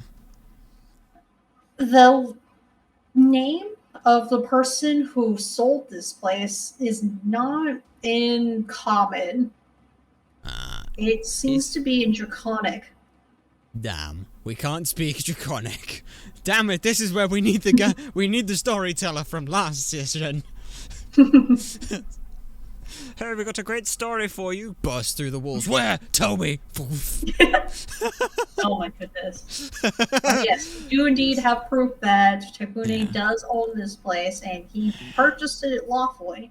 Yeah. And this seems to be all the money that has currently been saved up from business here. Which, no interest. Relatively speaking, for how grand this place is, doesn't seem like not much. A lot. Does the deed have a date on it for when this transition of property was done? It's no longer legible, but it doesn't seem like terribly long ago. Well, okay. Again, we're gonna go ahead and we'll hold on to the deed as information and stuff, but we don't want to touch, like, we're not here to steal. It's straight up just information stuff. So just gonna go ahead and close back up the box, try and lock it as best we can, leave the paperwork minus the few bits that we've picked up, and instead of heading back through the door that we came through, we're gonna go ahead and exit out as best we can. Again, just slowly opening the door slightly, checking there's no one there before we immediately just leave, and then exiting that area. So I'm guessing you're going to go to the last quadrant now? Yeah, that's the goal, is head from... Can we ping? We should be able to ping. There's an option. You can ping. Can we ping? Maybe. Maybe we can, but yeah, again, head just to that last sort of quadrant and things, and sort of, this was the one that had the candle flickering and things, so before we even open it, we're just going to see if we can't, like, hear any kinds of sounds of movement, or anything working in there, because candlelight implies someone is actively using that room because they've lit a candle. Okay, so you can hear that there is movement in that room, and there is a person sort of mumbling to themselves in the back. Okay. I can't know exactly what they're saying unless you want to, like, actively roll for that. Yeah, if we can get a listen in on that, that'd be perfect. Not the ear for deceit Go comes in ahead useful. and roll perception. Perception. That is a +4 because we have expertise in that. What? Just roll a 2 because every time we've had we've rolled that. Roll 1d20 +4. Fuck. Hey, you know what? You know what? Random number generator box. You did exactly what we asked. We did not roll a 2. So you can't tell what this person's saying at all. Just that there's... Do we get, like, a gauge of, like, how close or far away they are? Or just that they're in the room? You can tell they're in the room. That's about it. Fuck. Okay. We're gonna have to do this. So again, we just sort of press into the thing, trying to block out the lovely ornate sounds of the of everywhere. And as we close our eyes, all we hear is just this fucking great waterfall that's somewhere else. Fucking really. So he's just gonna peek the door open ever so slightly and try and get an eye in as who's there. Mainly to identify, are they a dragonborn? A couple, like, washing basins and, like, bags of something in the corners. They're just regular, like, burlap bags with little ties on the front. They don't seem to be holding food. And you could see, sort of, when you have peek at the corner, you can see, like, clothes draped over drying racks. Okay, washroom. We're gonna go ahead and just close this, and no need to worry. Our main goal was to just see if we could listen into anything, if it was, if it had any information, but no, it seems like it's just a pissed off washroom worker. And you know what? Understandable. So we're just gonna go ahead and close that. Having learned our lesson from last session of not wandering into places you're not supposed to be when the staff are there and could potentially be pissed off, it's character growth, it's character development, it's an arc. We're just gonna go ahead and head back to our cottage and things, tucking this stuff not into any pockets and things, but just like underneath sort of our jacket and stuff, like out of the way. So if we are, you know, spotted or anything, just say we got lost and we're looking for the washrooms. Okay. Yeah. So you head back to the cottages. Yeah. The main thing we're looking to check is just see if we can sit rep with Val, because it's getting... You said it was turning a little bit later in the bar before we left. It was getting a bit quieter, so we're kind of checking in on Val, making sure that they're not catatonic again. And want to try and share with them just this information. So just go ahead and sort of open the door. Okay, so you open the door and you see Val's fine. Alright. You see him with his 2 ferrets. They're duking and having a jolly time, just frolicking on the floor. They just sort of open the door, spot them, and sort of, quickly sort of just shut it before they get too rambunctious or anything. Aye, so you got Wingus and Dingus out then? Val looks at you with disdain when you say that. Yeah. Well. Yes, and one of them is by your chest, scratching at it. That's fine. That's totally fine. Just say, if I just sort of look at him and say, if they charge for this, you're paying it.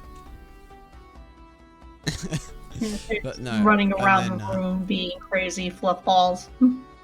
As expected at that point. At that point, we just sort of, did a little snooping, Val. Have a look at some of this. Don't suppose you know Draconic, do you? Sort of hand the deed as well as. Why do you have that? Long story. What? Please tell me. Look, it's nothing valuable, okay? I'm not in the business of stealing. This just happens to be the deed to this place. I'll put it back. Look, it's only stealing. Very valuable to me. Not... Oh yeah, because now my name's the same as this. Do I really look like this? Come on. Look, at that point, then hand over like some of the other actual like sort of leisures and stuff. They are dumping a huge amount of money into this place, and it's not for profit or turnover. Look, there's got to be something going on here. You yourself said it. This place was a temple in tune with nature.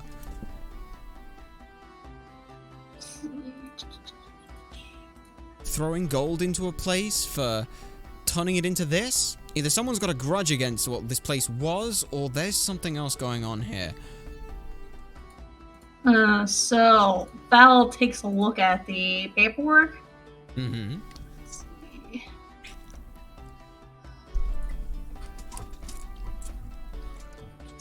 Sweet corporate espionage. Ooh, and there's a 5. Haha, we're both rolling 7s. Wait, no, I think I did that wrong. Remind me how to roll again. It's /roll 1d20 plus modifier.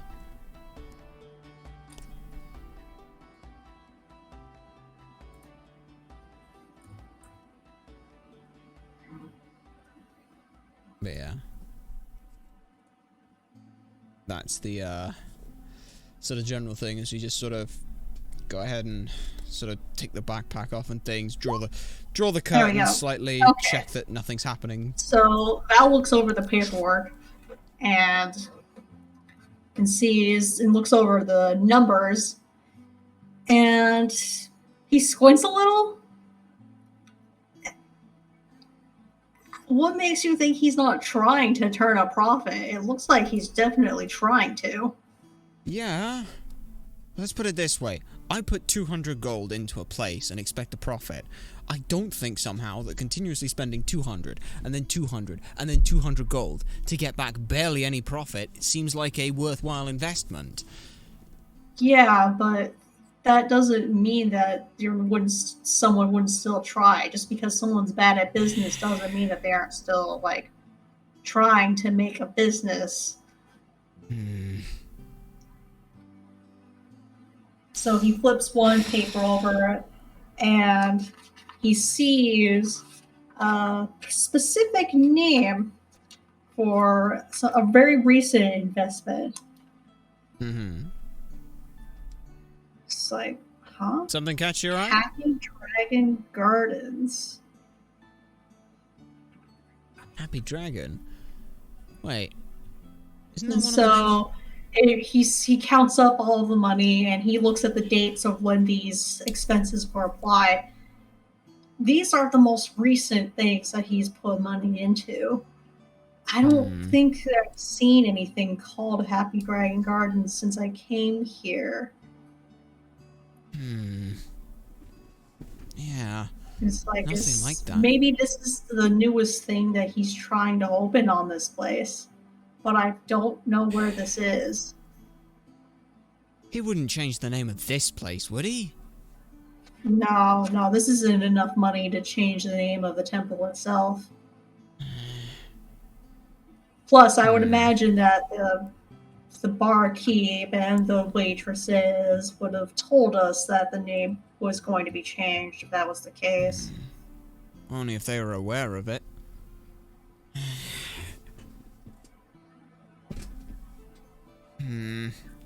Well, we've only done one little bit of exploring, but we're just darting around the little... Ah, yes. One of them is trying to steal your hat. It's sort of, just sort of got on. They've climbed up onto the bed, and it's just sort of this sort of, as they're thinking, just sort of scratching their head. There's sort of this tug, a slight tug at the back of your head. You think it's a thought, and you realise you hear this.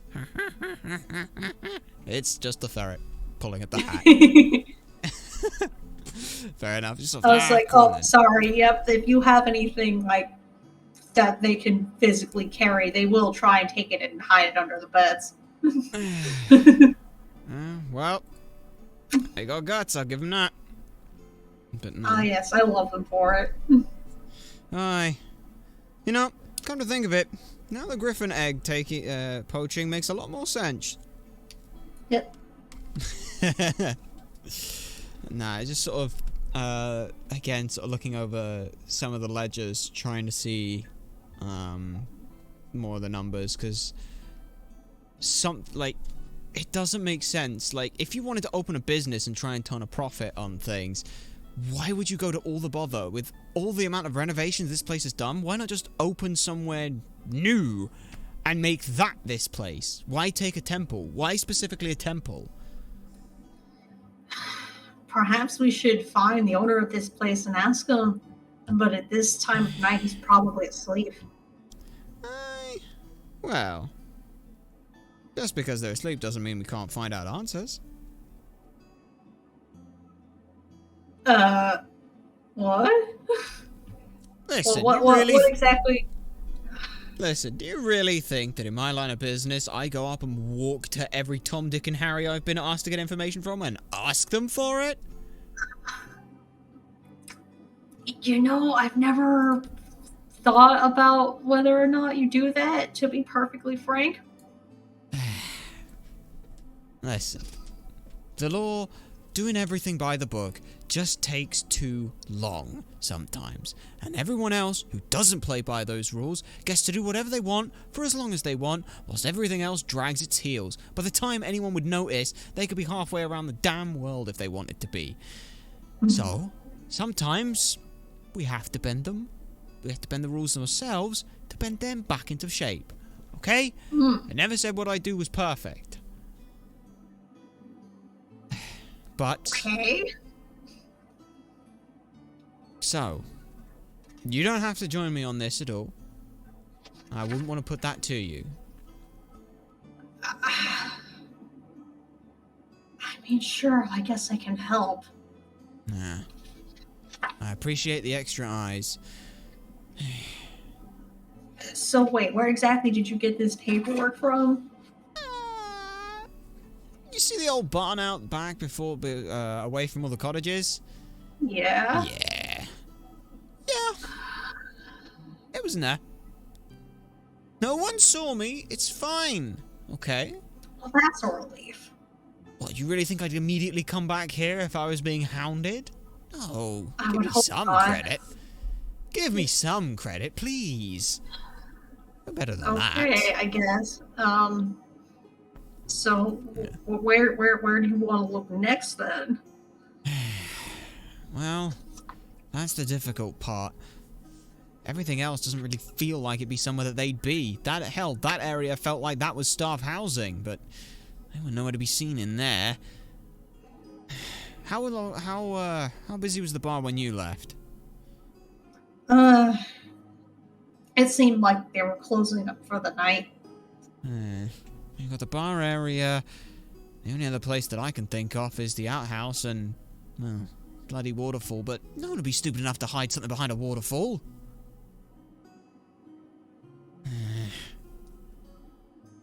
Still, intuition at this point saying it might be worth having a look around the bar. If nothing else, that's where more money moves, so someone would be wanting to keep an eye on that stuff. Again, that's just our intuition. Personally, I want to go to bed. Well, like we said, you're welcome to do so. You don't gotta stay. I think we'll be more likely to talk to people when they're actually awake, but that's just me. Yeah. Well. Yeah. He sort of looks over at the clock and things, and it's late and things. He's trying to think. Maybe you're right on this one. We did spend quite a bit of time getting here. And technically we still have the room for the day, so... Fine. Do it tomorrow. Okay. And try things your way. At the very least, when it goes wrong, you'll understand why I do what I do. Fair enough. Just make sure these ones don't steal my shoes whilst I'm out. I can't promise that. Yeah, I didn't It's actually think so. something parents are known for. Why do you think we said that? He just sort of goes ahead and crashes out and things. And then, what's the lighting light in this room? It's got like a miniature version of the magical lantern hanging up in the center of the room. Yeah. Alright. So yeah, they go ahead and Swift Wisp just sort of takes the sort of documents and things, sort of shuffles them together, and then stuffs them under the pillow, and then just hits the hay and tries and gets some sleep.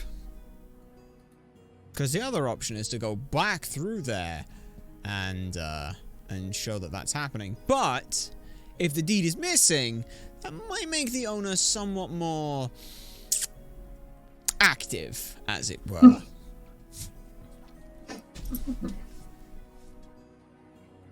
Okay, so you both head to bed, and the ferrets seem to settle down too. And these are very nice beds, very lovely little futons. And you both have some interesting dreams. You see visions of this temple, but perhaps from a long time ago. And you see what appears to be a woman, and alongside her a dragon, a golden dragon by the falls. And it's a lovely, serene picture. And at first you think this is a lovely little dream until you see visions of how the place currently looks seeping in, and the woman disappearing and the dragon turning into something entirely different and monstrous. Turns into a full-on nightmare of destruction as the whole place gets torn asunder before both of you wake up. So wakes up with a start and things.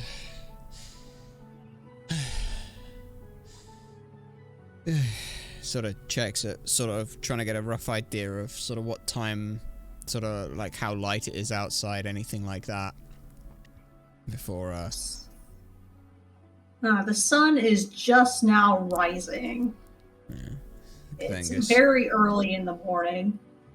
It's a beautiful day of clear skies. Nothing seems to be amiss. At this point, then we're going to go and we just sort of roll out of bed. We sort of plop our feet down right by where we thought our shoes were. They aren't there. Nope. The shoes are gone, and ferrets are underneath your bed with inside your shoes. They sort of pull out the shoes and things, and then sort of look to go and put the feet in, and then immediately feel this sort of furry tube, and it's like, okay. So at that point, we then just sort of immediately sort of put them, like, not like doing anything aggressively, just go over to Val's side and things, put the shoes sideways on their drawer, and then we sort of head out to go and not on Val's drawer, but just sort of oh, that's not nice. At least put them on the bed. What? They're in the shoe. They're in a shoe. They're still in the shoes. Put them on a chest, though. We'll put them on the end of the bed then, by the chest. We just didn't want to put dirty shoes on a bed. But anyway, we sort of angle it so that the soles of the shoes are on the desk, and the other parts are leaning slightly onto the bed side of things, and then we go ahead and just sort of try and freshen up a little bit. It's a little not shaken or disturbed, but that's sort of a very poignant thing. And thinking about what was said yesterday, stick around and you'll find out these signs. There's a big old red flag right there. So, before we leave, like, is Val awake from this, or? So, since Val is a wood elf, he's not actually asleep. He's in, like, this crisscross position in more of a meditative state that elves go into when they get rest. He could still dream like this, so he did get a vision. but he didn't quite wake up from it. He's still sort of meditating in that sense. Except when Of he's course, you can blackout wake drunk. him up pretty easily. He doesn't no. sleep that much. Oh, no. We're just gonna let him continue to rest and things. We're gonna go freshen up. Barefoot over to the bathhouse and things, grab some wash stuff and things, and head on out that way. Okay. So you head over to the washing house. Oh, good. Now we get shower talk with other people. So it's actually quite early for that. Doesn't seem to be many people here yet. Fair enough. We're just gonna go ahead and grab a stool and things and just try and sort of freshen up, sort of splash some water in our face and just sort of try and sort of like fully wake up, because it's still like slightly groggy, but just sort of try and actually like get awake and get fresh, because like, well, obviously the last time we had any kind of thing was before the dancing horse. So this is basically like a central water fountain that you're standing by, that you're able to get water from, and then on either side of this fountain there's individual like lavatories that you can go into. So the water is magically either hot or cold, depending on what you need. So you can access either of those taps. And it's a very lovely spot that you could clean up in, and nothing seems to be particularly off about it. Yeah, we're just sort of out there and things, and while we're out there and things, we're sort of scanning like bits of the surrounding, seeing like, we know we've heard like the waterfall and we saw it in that sort of vision-esque dream thing. Like, we're just gonna see like a little bit more of the surroundings now that it's daytime and stuff. If at all possible.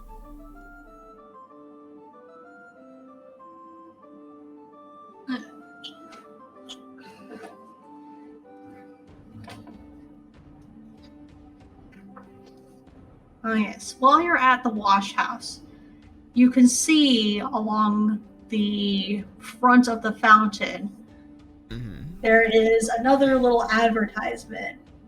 And you can see it says Happy Dragon Gardens Grand Opening Ceremony. And you can see that the date for that is today. And it's going to be on when the sun is at its highest. Okay. At that point and things, that just like it was sort of a cursory glance at start, and it's just like, oh, it's just a bit of paper, and our first thought is, oh, come on, really, just put in. Then the Happy Dragon, and it's sort of just this almost double take, snap back to it. It's like, immediately just goes ahead and picks that up, reads off all that information. Is like, okay. At that point, then it's finish up as quickly as you can and things, and just straight back to Val with that, like clutching this paper. It's like not even like with the previous stuff. It's sort of very surreptitious, sort of very very careful with this stuff. This is just like almost in a balled fist at this point. This is not quite a sprint, but it's sort of a much more quickened pace to get back. Okay, so you head back to the cottage, you go inside, then what? Well, we immediately, like, there's no concern for, like, not waking Val up and things. We just immediately push that door open, and things, and get it shut as quickly as we can and things.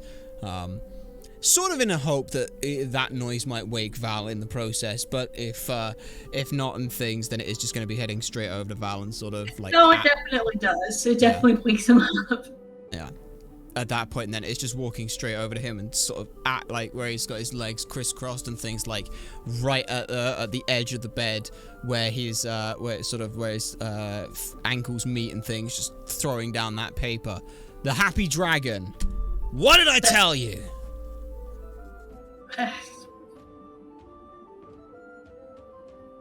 So Val picks up the flyer and looks at it. Yeah. And once again, he squints at you and says, "This isn't renaming this place. This is a specific area of this land." So he looks on the bottom. And okay, finer details aside. near the old shrine by the waterfalls. Hmm. So he's renovating that shrine back there. That lines up with the expense reports that you brought back. Yeah. That, that doesn't make sense, though. That's... what? I don't know much about what this temple place was. Do you know anything about what this place was like before, outside of what you were told from your friends of being nice, or just... Not really. anything? They just mentioned that this place was in honor of somebody. I don't remember any names. Alright, fair enough then. I might know someone who might know something about this. You mind if I take this paper again? Sure. Yeah. Alright, fine. At this point, I'm gonna ask, do you mind getting are the ferrets out of my boots yet? So he looks down and is like, oh, yep, they're there. And so he gently pulls a ferret out of each boot and puts it back in that tube sock that he keeps on him. At that point, I say, right, fine. I might know one person who might know something more about this. Okay. I'm gonna go see if I can find them. I'll be back by the barn. If you don't hear back from me, I'll meet you at the waterfall. Wherever that is. Okay. Yeah. I get this. Something is gnawing at the back of her head, and it's not a ferret trying to steal her hat this time. Okay. Yeah. So, where are you planning on going? We would like to head back towards the barn distillery, where our good Tanuki friend may be. Like our brains just thinking like we saw the space for 2 people sleeping there. We saw the distillery stuff. We saw that the barrel was there. So we're just gonna go right up there and just sort of. We know it's early and things, but again, just sort of try and get someone's attention. So you're, I guess, knocking alongside the door. You see a half elf at the door. He opens it and asks, I'm sorry, guests aren't usually allowed over here. Do you need help finding the cottages or the tea house or the main pagoda? It's kind of hard to miss that one, though. Oh, no. Not housing or areas in particular. Just looking out for someone in particular. Don't know if they might happen to be this way. Call it a halfling intuition on this one. They sort of describe Tanuki, whose name I have forgotten, but Swiftwish has definitely not forgotten. It's like, I'm sorry, who are you looking for? Can we have the name of the person again, please? Warai. Yeah, and we sort of just ask for them, sort of mention they were done some stuff with the distillery side of things. Couldn't help but smell some of it from elsewhere. Thought maybe there. Yes, this is where the brewing happens, but Rai's not here at the moment. He's over by the tea house visiting Jasmine. Ah, fair enough. You mind pointing the direction? So he points to that smaller pagoda that doesn't quite look as lavish as all the others do. Fair enough. Thank you, kindly. That's the building over there. They might be starting tea right about now. Well, thank you kindly, and apologies on the early wake-up call. But thank you for your assistance. As we just sort of head on out that way and things. That paper still somewhat clutched in hand.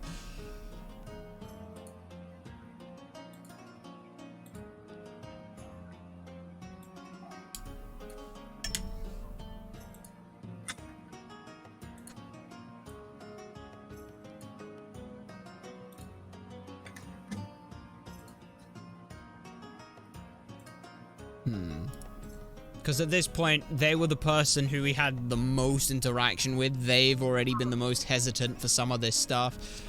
And they were the one who said, wait for these signs. We're trying to piece 2 and 2 together. We've got this happy dragon thing. Something isn't sitting right, and we want to know more from them. Then we are actually just going to start pressing them to actually find out what they need, what we need to know here. So, as you're walking towards the tea house, Mm-hmm.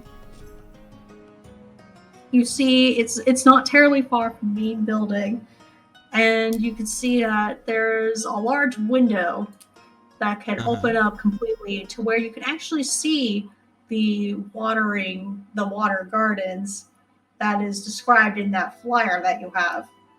And you can Hmm. see there's like ribbons and like things covered up and over in that general area.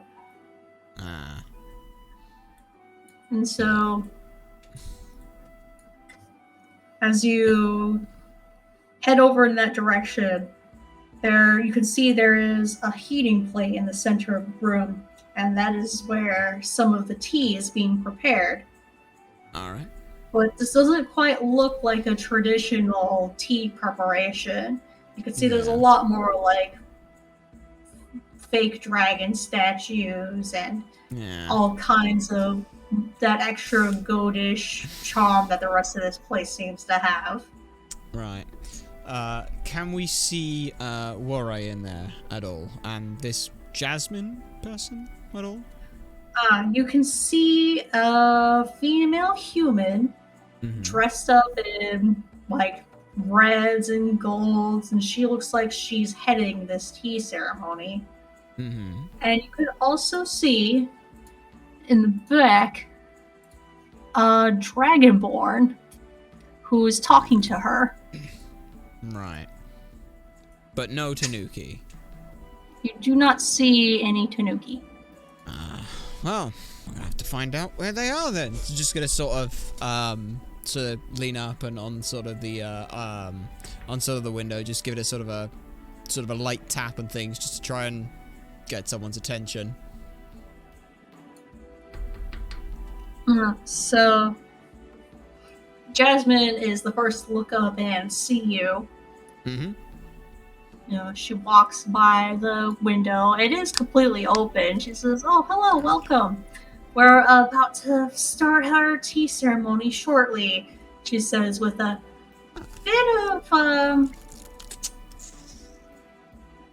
how do I put this?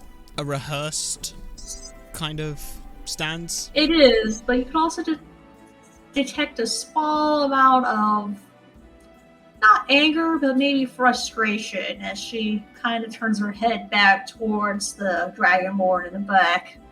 Eye for detail, finally coming in useful. No. Deciphering clues that she's obviously telling me through her body language. But no, so, Yes, you can see in the back of the room that there is a painting of a fat, smiling dragon and a souvenir table where more little knickknacks are being sold. Aye. Right. I'm just gonna say, I'm wondering if you can help us at all here. We were looking around for a particular fellow, Rory. We had some, some information. They may be over this way. Don't suppose you happen to have seen them at all? I Little Tanuki haven't fella seen works in the recently. distillery?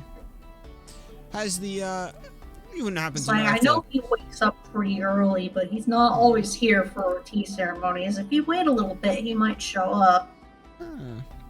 You know, we might go ahead and do that then, as we sort of stuff the paper into a pocket and things at this point. Not really interested in trying to show that and things. And Swift with Short Shadow, pleasure to make your acquaintance, miss. I'm as Jasmine Birchright. Well, there's a pleasure. As we sort of make our way in. And the gentleman beside you? That is Tak, or Takune. Well, we shall have to be introduced at some point. Would you mind? You can see a slight eye roll as she says, "Yes, of course." Fair And enough. so she brings you over to him. It's like, Tak, there's a guest here who wishes to meet you. So you could see Tech is a older golden dragonborn, Hmm. and he has a bit of wariness in his eyes, but a bright smile on his face, and is trying to be as gracious as possible, to be a wonderful host. And he says, "Welcome. I hope you're enjoying all of our amenities here at this lovely temple. I hope that you will be here for the ceremony later. We're opening up a new portion of our lovely establishment just outside this open window area. In fact, it's going to be a grand celebration." I'm sure that it will be. One befitting such a lordy environment as this, as it were. Happen to be stopping by. It's sheer chance we happen to be here today. But hey, what a coincidence is for, eh? If not for a good time. But no, we just happened to be stopping by. Came by a lot of the advertisements. Thought we might stop by. Just wanted to thank you for such a unique experience here. That is what I aim for, to make this a wonderful place that people love to come back to here again and again. Aye. No. You can see he's kind of holding his hands a little tightly as he says that he wants people to come back. Yes. We would like to read into that with that side of things. If a deceit's own, it specifically says when they are lying. Whenever you make an insight check to determine whether a creature is lying, treat a roll of 7 or lower on the d20 as an 8. We would like to try it, because we are trying to sort of feel out intentions here. So we would very much like to insight check that to determine some truth in that. Okay, well, what would you like to ask him? Well, the first one was more a case of just the, like the general feel, like you mentioned he said like the knuckles and things, on that side of things. So I think the first question, so tell me, Mr. Tack, was it and things, how'd you end up coming by such a place as this? Oh, well, I actually have only been here for about a year, as it so happens. I found these lovely grounds and gardens and saw that they were not being as visited as they may have been in the days of old, and I figured it would be such a terrible waste for a space like this to not have as many people as possible come by and see it. So I spoke to some of the caretakers of this land, and I purchased the property, promising them that I would take the best of care of it and would make it so as many people as possible would come by this place as there once was. Insight check! We would like to see if he is lying using our ear for deceit. Whenever you make an insight check to determine if a creature is lying... Well, go ahead and make an insight check then. Okay then, it's just a straight roll. Roll 1d20. That is an 8! We rolled an 8! Fuck you! So, oh my goodness. For God's... We rolled... Alright, we have rolled. We rolled 117. So he's not lying. He's not lying about anything he says. You can tell there's definitely some strain as he speaks, though. Not because he's lying, but because he feels a weight on him. A weight he can't fully explain. We start looking at... well, quite a job undertaking this one. What, I think we saw 4 staff in total and things? Running all of this place must be hefty work. There is certainly more staff about. They're just in other areas here. Jasmine is one of my staffers as well. She runs this tea house, and I'm assuming you've met our barkeep and the 3 sisters who waitress the main building. We have a chef, we have a gardener, we have a distiller, We have Rye. We have, oh, let's see, there's 2 other people as well who just started working with us. So it's not so bad as you would think. Aye, fair. Fair is fair on that side of things. Still, though, can't say I envy you. What with the place that it is. Plus, suppose turning the image of a temple to a tavern must be tricky. I wouldn't say that it's tricky. It's just a matter of figuring out what things people like and putting as much emphasis on the things people like as possible. Golden dragons, I assume, right? Yes. I did hear at one point there was a golden dragon that lived in these lands, and I figure people would absolutely love that. I absolutely want to play that up as much as I can. That seems to be the part of the story that people are most interested in. Aye. No, there is something to be said for subtlety sometimes. You know, show, don't tell, but don't show too much. Let people's imaginations wander. Then again, I suppose that's why I'm me and you're the boss of the place, eh? Never had an eye for business myself, man. Yeah, just trying to think of ways to needle other information, because it's trying to, like, see, like, at this point, it's trying to determine, like, what got him into the concept of this business sort of venture, without just saying, so why are you in this business then? Because they'll just turn around and answer with, well, I'm doing it because I want people to come to the temple. So I need to find a way to say that implicates a past, not a present. So that would probably be some kind of question towards, like, is this something in the family that's been done? And now I just got to try and workshop that into a way. We're thinking out loud as it stands right now. Don't worry. When the accent comes back, then it's in character. So that's the main thought process in that regard. There's sort of, yeah. You just finished the sentence of, I guess that's why you're the boss of the place. Family tradition sort of thing, is it? No. Like I said, I've only been at this place for a year. I'm just trying to strike out and make a name for myself. Fair enough, fair enough. Insight check! Well, roll insight then. That's the plan! 16! That does not count as an 8, that counts as a 16! That counts as a 16. Again, we're all trying to do this with the guise of subtlety and jovialness. But deep down, Swiftwift thinks this guy has some malicious intent. Though, maybe not. You don't maybe detect any maliciousness from him at all. He's just an idiot then. Okay, great. You do detect, like, some fear in his voice. Not maliciousness, though.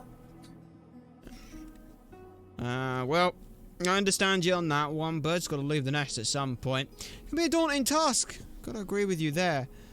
Still, though, you seem to be doing not too bad for yourself. This place must have cost a pretty penny, though. It's not too bad, you know, I just had to fix a few things up. Some of the buildings were a little bit worn down, so of course I fixed them, and, you know, some things don't quite strike people's fancy, so, you know, I fix and I change things as needed to what people like. And as he's talking about changing things, you feel a slight gloom go over the entire room. An ominous feeling. Yeah. That's not coming from anyone in particular? It's not coming from anybody specifically. It's just this radiated feel. So that's that sigh. Yeah. Change is the way with some of these things. Still, though, what exactly is it you've changed about? Like, the happy dragon, then? What sort of change has that brought about? So he very enthusiastically perks up. The Happy Dragon Gardens. Oh, I will gladly show you. at the ceremony later this afternoon, all the changes that we've done with that space, I'm sure customers and guests will very much love what I've done with that space. Oh, I'm sure they are. It's like we said before, it might be a bit unfortunate. Me and my traveling compatriot, we may not be able to make it here in time. I'd love to be able to tell them a bit about it. Don't suppose, as a traveling spokesperson who'd be able to tell about those things, I could learn some more information to be able to spread the good word. Oh no, please, I insist. It is a sight to behold. I don't want to spoil the surprise. Well, c'est la vie. Ooh, weird phrase, never heard that one before. Still, though, understandable, of course. Just wanted to offer a hand there. Speaking of that side of things, was wondering about one of the staff members, Wari, little Tanuki pal. Met with them, just wanted a quick chat up at all. Heard they might be around here. Don't suppose you've heard or seen anything from them as the boss? Right? Oh, I saw him go over to the main building a little bit ago. Probably helping out with the distillery, without a doubt. Or maybe pulling one of his pranks again. I swear, sometimes he plays too much. Maybe. Still, though, keeps you on your toes at that point. Thank you very much. Hope the ceremony does go well. As he sort of extends a hand to sort of emphatically shake that and sort of try and pull off an air of feeling like everything's fine with this. And then going to head to the main building to, again, we're just trying to find Rory.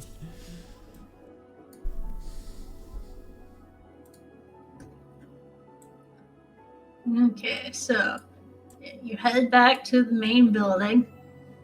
Mm-hmm. And Rory is at the bar with guess who showed up late last night in Saba, and they're all talking there. It's literally just going to be a case of having to sort of go straight up to them and sort of greeting Wari and sort of, Wari, good to see you. Hello. Yeah. Trust you slept well? Yes. I slept pretty good, although I accidentally fell asleep here. Aye. Well, I woke up in the middle of the night, went back to my cottage, but I snoozed a bit here first. Perhaps a little too much drinking for my good. Aye, possibly. Yeah, kind of in the same boat. Didn't have too bad of a night's sleep, but did wake up a little bit all of a sudden this morning. Couldn't fall right back to sleep, so here I am. This is sort of trying to knowingly and subtly sort of suggesting, with the comment they said of the signs, and trying to let them know, obviously, as we're in company with others, about the sign, seeing the sign and not misinterpreting it. as I sort of reach down into my pocket and sort of pull out the paper subtly to try and show the words, "The Happy Dragon." Oh, that event this afternoon? Oh, I'm sure it's going to be a blast. I certainly am. Don't suppose you happen to know much about this place? Oh, before it was this place. Oh, I know somewhat about a dragon and a human who live in these lands. I know they were in love, but I don't really know much past that. Right. At this point, I'm just gonna completely drop the facade when it comes to this. It's just gonna, so those signs you mentioned yesterday, they wouldn't happen to involve scenes of traumatic destruction, of a golden dragon and a woman standing by a waterfall as this distorts and destroys itself into this current gaffer of a place that we currently stand in, would it? He looks at you quizzically and then starts laughing. He's like, that is one of the best tales I've heard yet from a guest. Oh, I thought I was the funny one. He nudges you, and Saba laughs a little bit, and so does the person next to him. Insight check. I want to see if he's doing that genuinely or as a haha, don't talk about this here. You don't think that he's trying to hide anything from the other two people. Okay, fair enough. But you also don't think he's taking this situation as seriously as maybe he should. Right. Fair enough. Fair enough. Well, maybe it may just be the ale and all that. After all, like you said, you had too much. Stuff might be stronger than I think it was, eh? Sort of trying to laugh it off a little bit. Yeah. And then I just sort of, well, I shall leave you fine gentlemen to it and things. Incidentally, if anyone ends up asking me, particularly a half-elf with a moving tube sock thing, ferrets don't ask, just let him know that I'll be around.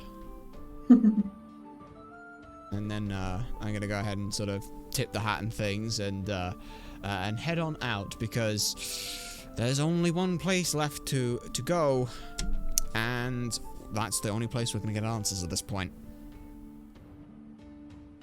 Okay, so wait, where are you going next? We gotta go to the waterfall.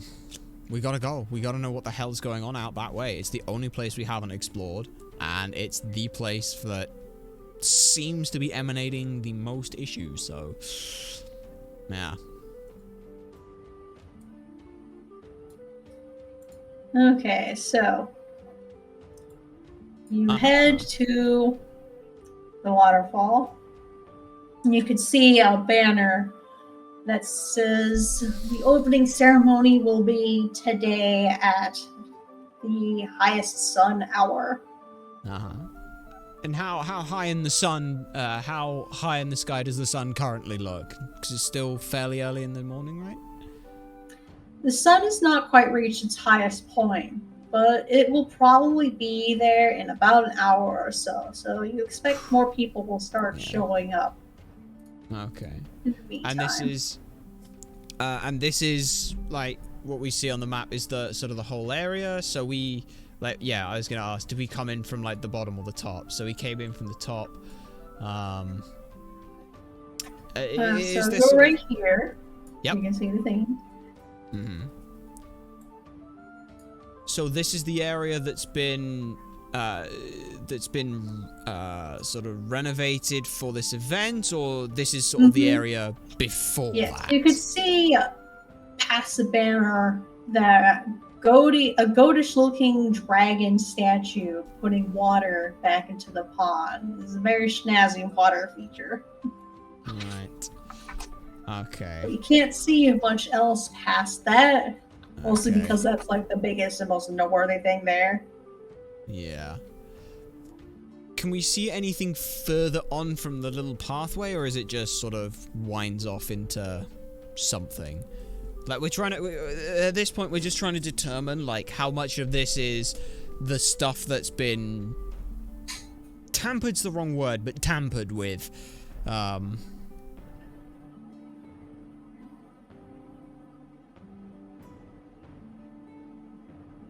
Because the current thing or thought that we've got in our head is basically something about this place being fucked with and renovated and tackied up is pissing something off, and whatever that is, or however that is. You can see that there is some older things still there. Right. There is a statue, right, I'm going to put a little character on it right here. Yep. It's very worn and very old, and you can see that there are multiple bouquets of flowers by it.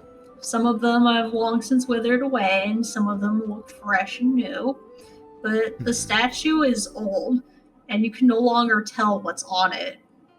It's hundreds, who knows, maybe even 1,000 years old. The features are unrecognizable. Yeah.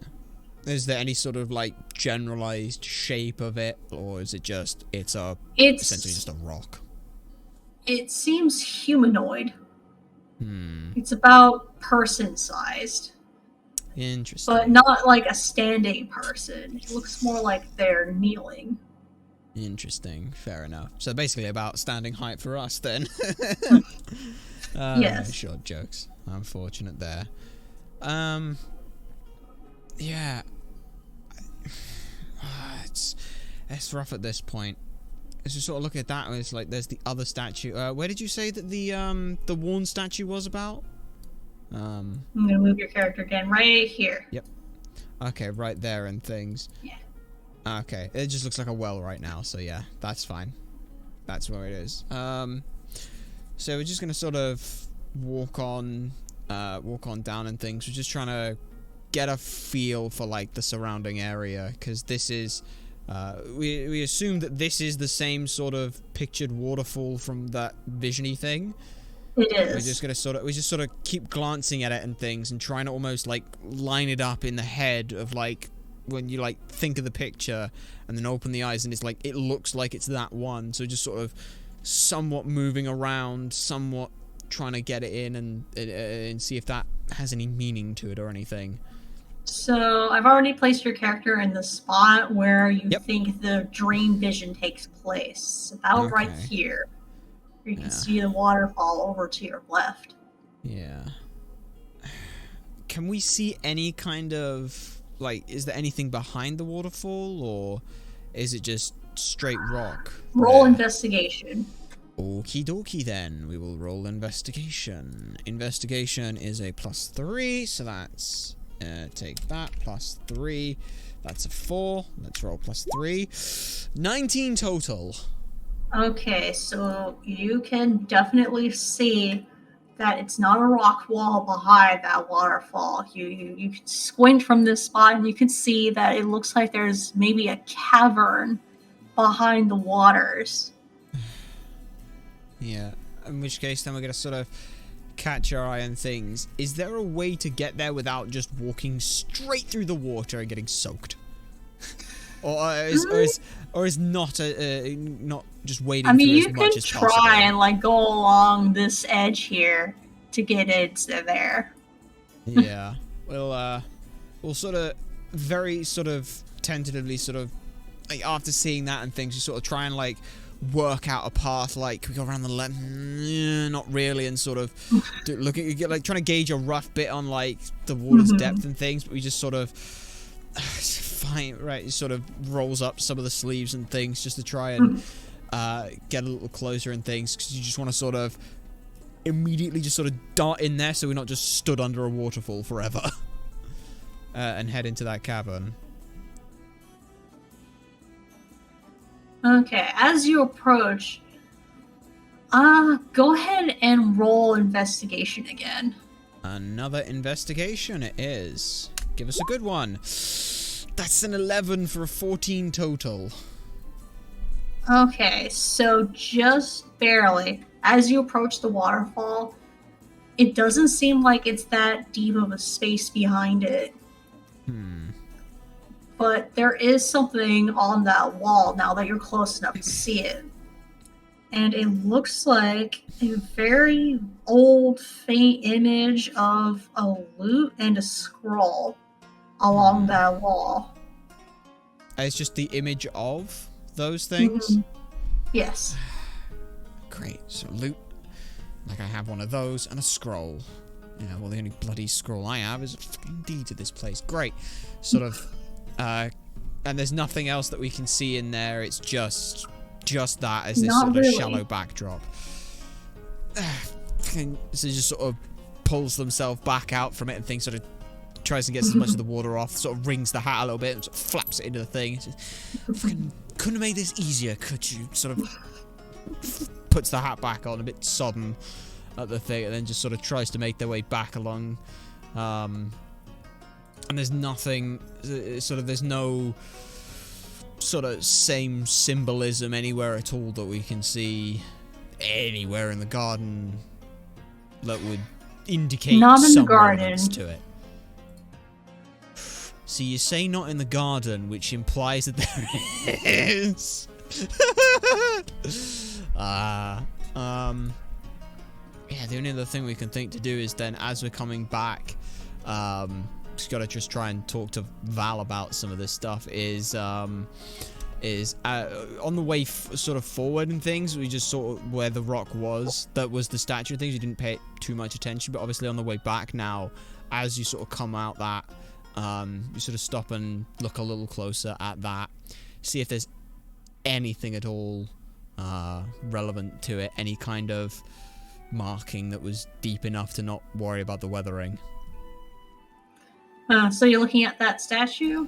Yes. Okay, so you're in front of the statue and you can see like there's ads posted around it, like 2-for-1 specials, like the same stuff that's been like around this place the whole time. Yeah. And the statue definitely looks just as old and weathered up close as it did while you were back out at that entrance. Are those... You can definitely tell that the form that is supposed to be there is a human one that is kneeling. You can't tell who it is. It's so worn there are no facial features at all. With these advertisements, like, how are they adorned? Are they like nailed in? Are they like hung next to, like, from branches, or? They're nailed in. Okay, that's... Are they just sort of... You're just gonna go ahead and try and pull the nails out and take the signs off.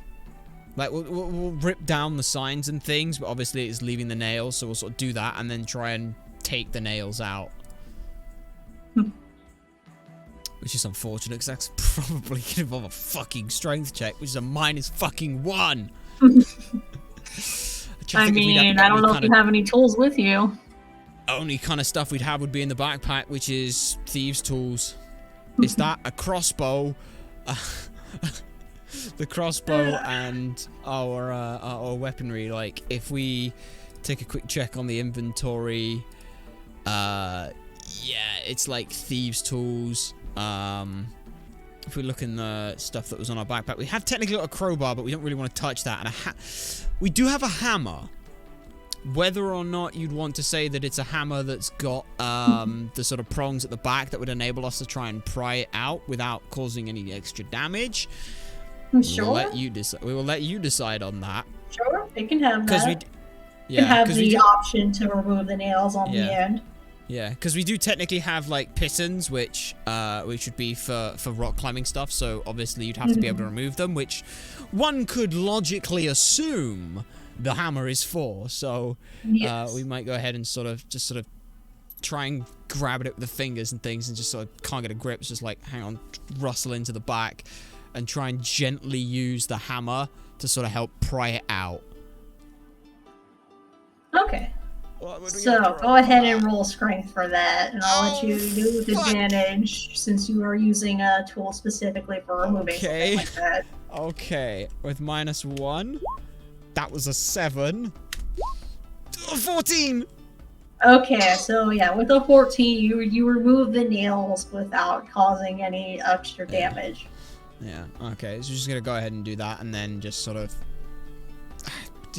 discard them in the most efficient and non-disrespectful feeling way to the sort of temple grounds and stuff. Were there any other sort of signs in similar fashions doing things like that, or? Well, obviously that dragon statue is brand new and not original to the place. Yeah. But other than that, there's no other obvious signs of like renovation that you can tell. Right. At this point, then, we're just gonna have to go back to Val and try and talk some more things through on this, because we're not like we're looking at this, thinking this bloody thing through. The one lead we thought might be a lead wasn't, and then obviously we've got this. The best lead we have now is the image of a lute and a scroll. So it's gonna have to be going back to Val. Okay, so where are you going? We'll start off with back to the cottage and things, just to check if Val's there, but also as well just to grab like the deed stuff and the invoice stuff as well. But less so that's relevant, or just more a case of because all of the stuff's there at the same time. And also as well, this happens to be a good way to check if Val's there or not. Okay, so you go inside and you see that your cottage is empty. Yeah. In which case, then we're just gonna go ahead and again sort of try and dry off as much as we can with everything that had happened, but other than that, just sort of grab the deed stuff, sort of put that into a pocket, and then head on out, taking back all the stuff that we'd put out from the night before, like the bells and bits and pieces from the backpack that weren't in there, just putting them back in there, and then heading back to the guessing main room for breakfast is the next guess for where Val is, so we head back that way. Okay, so where are you going? Heading back to the main sort of the main building, sort of bar area, restaurant-y style thing, if you want to call it that, to see if Val is there. Yeah, so you head inside, you see Val is not at the main building. Okay. And is the 3 people that we were talking to before still in conversation, or? Yes. Fair enough then. In which case then, we just really need to talk on with Val at this point, because we're at a loss on things, so we're gonna go ahead and assume the next best place is the wash area.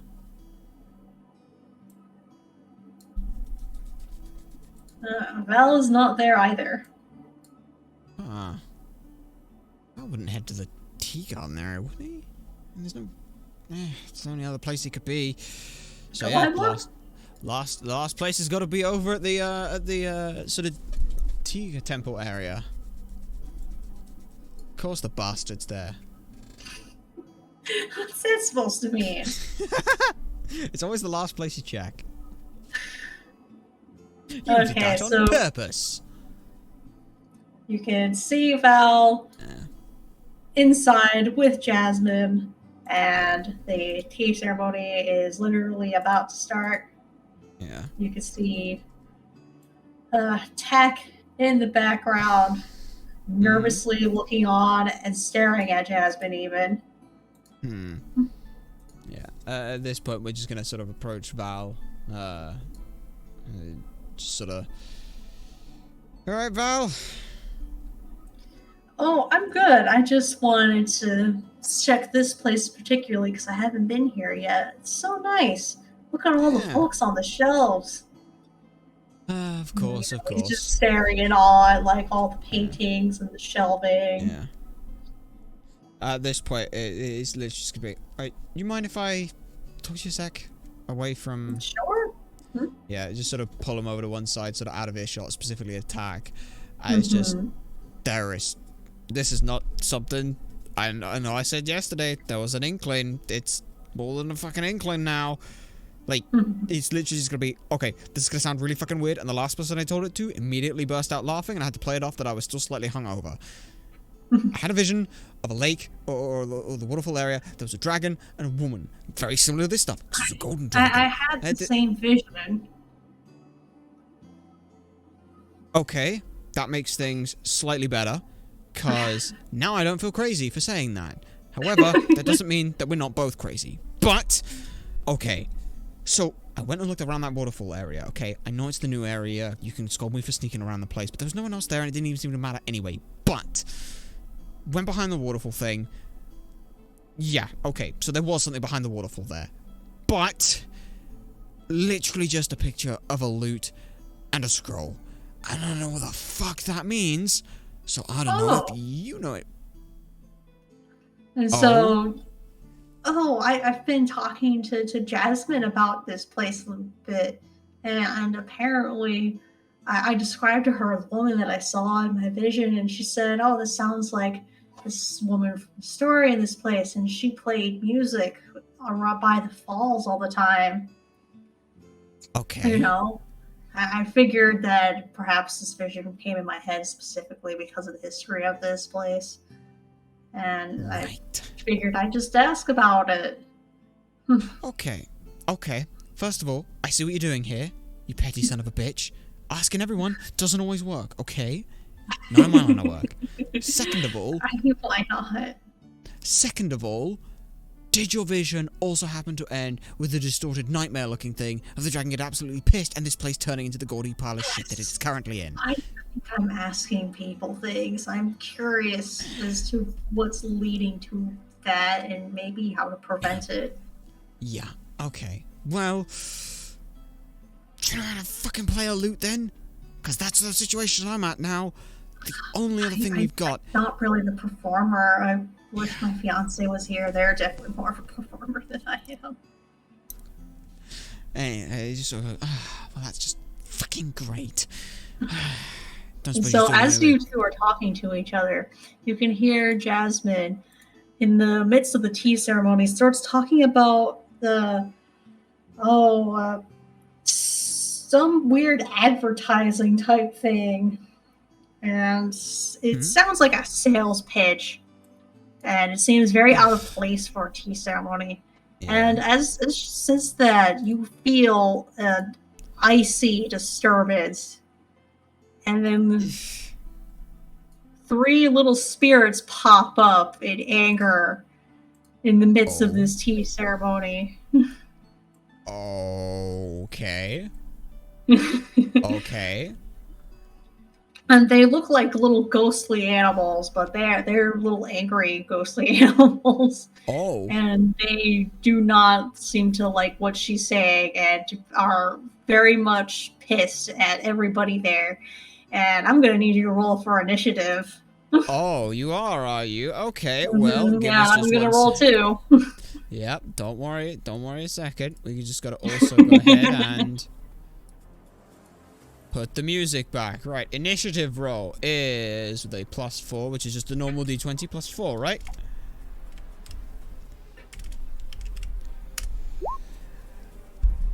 That's an 8. I guess because our backs turned to them, so we don't really see them. We like feel that thing, and we just think it's a draft. Okay. So it's 26 for me. You have a +10 to initiative? Yes. What the fuck? My character's level 5, darling. That's not the it's point. Make up for the fact that there's only 2 of us. It's not the point. That's still a +10. That's fine. I'm. You're gonna pick up on some things while we're fighting. Let's put it that way. All right, let me go ahead and roll for these little icy creatures. Shit nuggets. Yeah. Let's see. Icy shit nugget number 1, number 2, and number 3.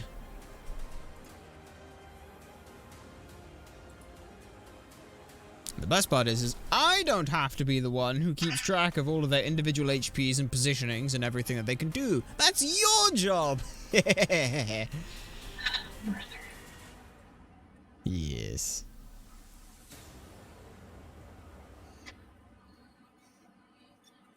At least we have the music this time. At least there we go.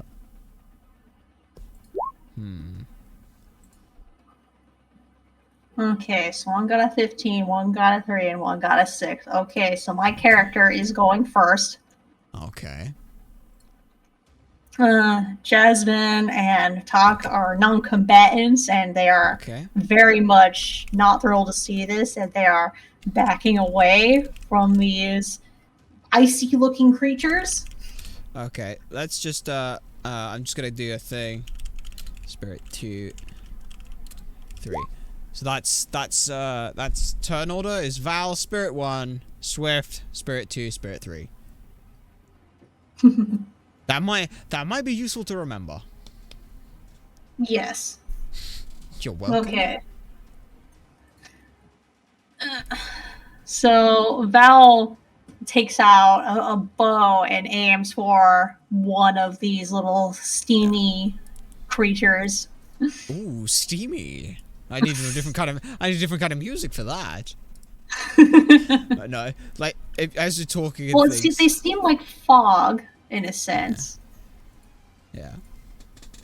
Like Swift's first reaction is seeing this bow pulled out, his sort of eyes go white. He's like, "What?"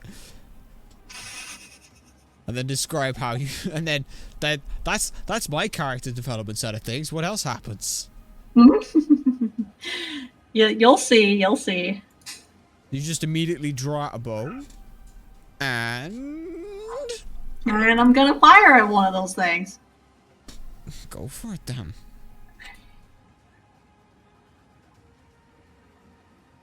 Oh my goodness. Your goodness, your gracious, what is it?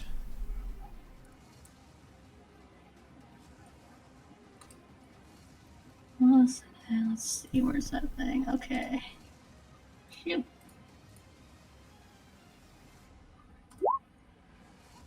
Okay, that's a 19, so... Yep, that definitely hits it. Alright.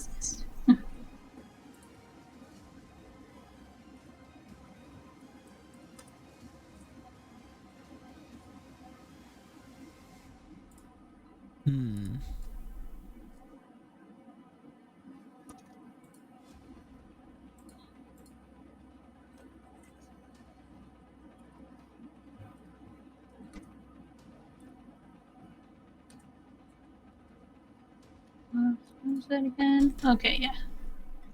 Also, just checking, the squares are the 5 feet. Oh, that didn't work.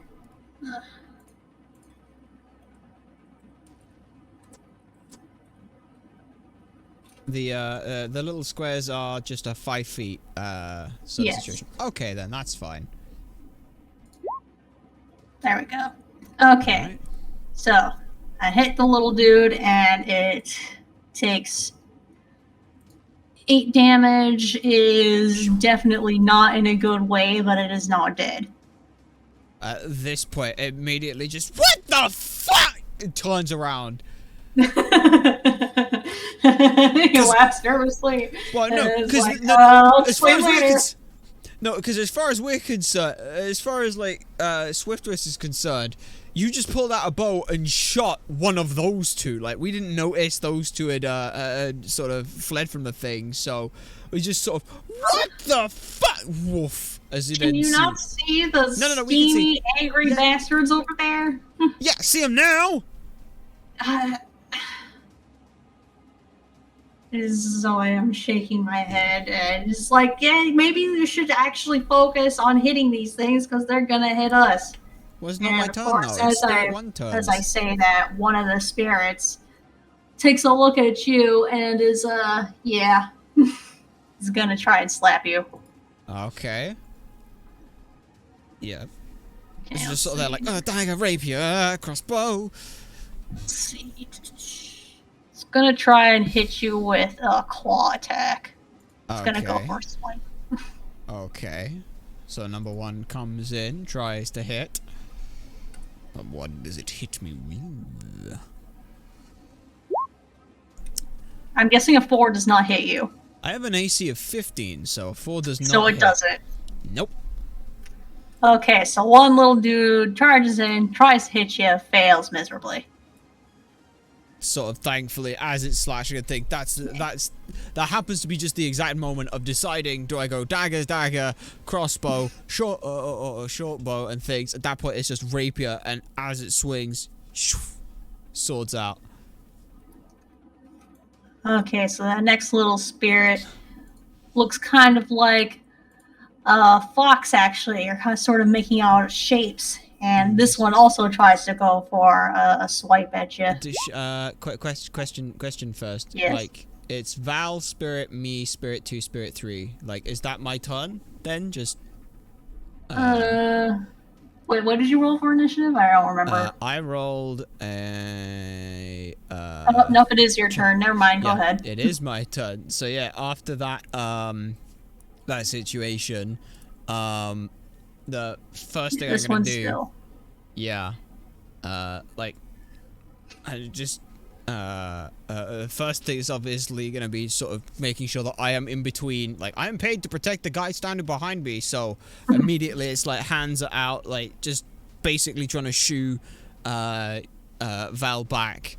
First of all, because he's an archer. Second of all, because I'm currently paid to do that. What I would like to do is take Insightful Fighter, which is, as a bonus action, you can make an insight check against that creature's deception check. If I succeed, I can use sneak attack against that target, even if I don't have disadvantage on the attack roll, just to try and make, because it's like, what the fuck? And immediately, like, trying to get swiped at this thing, just immediate try and assess. Okay. So that would be a bonus action of doing an insight check. Okay, yeah, go ahead and make an insight check. Which is just roll, which is just a straight d20 against that creature's deception. Okay, so I rolled a 2. Figure out what that is. Please roll a 1. Yeah, I can tell you right now that it's not possible for you to beat it. Fuck. That's fine then. That's the bonus action anyway. It's just way too... Yeah, no, its deception is definitely higher Fair than your insight. Fair enough then. So at that point then, it is just going to be with the rapier then, just sort of, after sort of... So it goes for the lunge and things, just pulled out the sword, sort of clipped it off from the guard and things, trying to get, like, even just a briefest glance, but it's just too much shit going on immediately. So it's just going to be back into the stance of things, and it's just going to go for a strike with the rapier then. Okay, go ahead and try and get a swipe at it then. Well, technically with the rapier it would be a lunge or some kind of like a thrust, because it's a thrusting weapon. Go ahead. That is a 24. Yep, that definitely hits. Fantastic. So I need 1d8 plus 4 onto that, which is an 8. Okay, so that's the same one that I hit earlier. So this little bastard is in a pretty bad way, for sure, at this point. Kind of stumbling a little, but still up. Yeah. It's sort of a case of, like, following through the whole action chain, pull out the rapier, clink the thing away, sort of back down, so it's almost sort of into like a riposte position, sort of hand out stretched as well, and then it's just a jab straight forward into the chest sort of situation. And then that dealt that 8 damage. Then that dealt 8 damage. Yes, it did. And sort of feeling like what's the sort of feeling as like the sword is sort of going forward? Is there like any resistance or like? So you do feel resistance. It feels sort of like you're plunging into a block of ice as you're hitting. The fuck is this thing? Yeah, Okay. I've already used bonus reaction, and movement wise, there's nowhere I'd want to move anyway. So, like as long as I am in between myself and Val, that is it. Yeah. Okay, so little creature number 2, the more foxy looking one, is gonna try and get a swipe at you. Okay. Nope. Okay, That's so 14 one does not lower. hit. So swing and a miss. Yay. Alrighty. And then the third one's gonna come in and try and swipe at you. Great. I'm a punching bag. I'm a rogue punching bag. Yay. That's fine. Okay, Nope. yeah, that definitely doesn't hit. So swing and a miss. It's just fine. It's just sort of this sort of dodging and sort of clashing away, constantly trying to sort of step forward, step back, step forward, step back, keeping the distance and things. Sort of any day now, Val. Oh my goodness. Okay. So he draws another arrow and aims for the one that he already hit earlier. Okay, does that hit? Yes. Okay, so he hits that little dude. All right. Question. Yes. Is it in the shape of a crane? The first one? Because we got a fox, and the only thing I can think is the fox drink, and then the crane drink.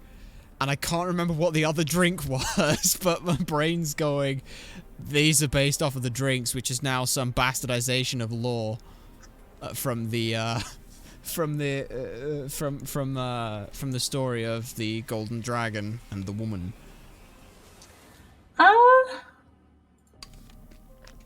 Go ahead and make a perception check. Perception. Is that natural, or passive perception, or just the roll? Perception. Just roll straight perception. Okay, roll straight perception, which is a +4. 23. That is a 9. That is a. Yes, that is a crane that Val's about to shoot, and hits him for an 8. Okay, so that's creature then disappears, and a great wail. Yeah. Not of pain, but anger. Yeah. So yeah, that dude is now gone. And that was number 1, which means it's my turn. Fuck you! You're gone. Sorry, no. Yes. That was very aggressive.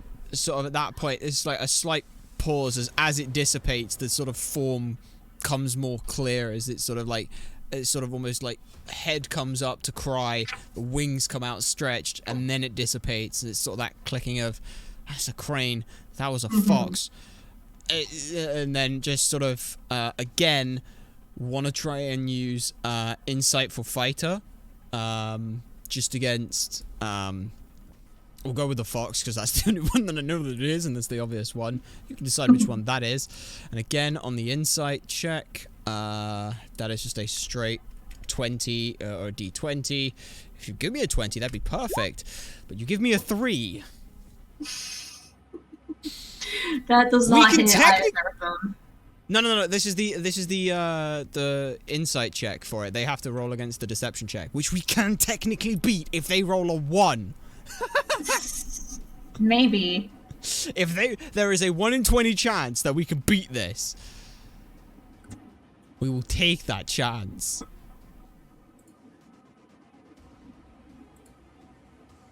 Because again, we're just trying to keep some kind of like get an understanding, but this is like the first fucking combat we've been in years. There's a reason that we do this the sneaky way. But yeah, other than that, because we have to like the inside. Yep. Nope. Nope, no fucking luck. This is just a thing. In which case then, are we even close enough to go for an attack with the rapier? Because its range is 5 feet, but technically those two are out. They're 1 square difference. Yeah, neither of them have tried to attack you yet. Well, they have. They failed. You can use cunning action. We can't. Would that be a would that work? Just because that was because Insightful Fight is a bonus action. Can we? Okay. If you've already used your bonus action, then no. Yeah. In which case, then you don't have any range weapons. We do, but obviously we've got to then grab them at that point and things. So at this point, then our action would likely be probably then going to be sort of just like readying to try and keep them at bay. Like, I'm fine staying directly in front of Val, but just sort of readying, like, as soon as one comes into range, going for a strike, just to try and keep the range game with the rapier. Plus also as well, we've already got 1 ranged person, and me trying to load and unload a crossbow in this whole time, it's gonna take a lot of work. I have a rapier in hand, and it is just straight readying some kind of strike to keep them back if they come into range. Okay, in that case, the next creature is gonna come in and try to slap you.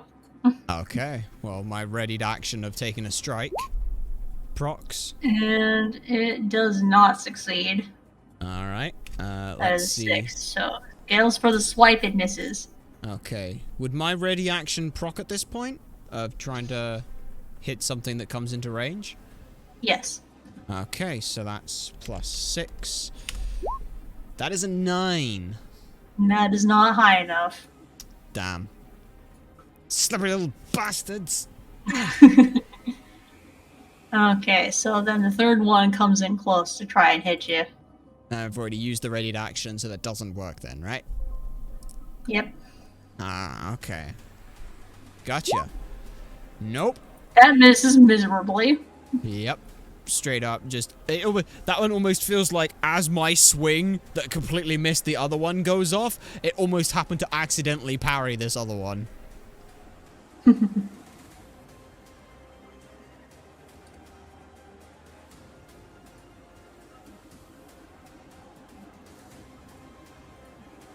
Okay. Yeah.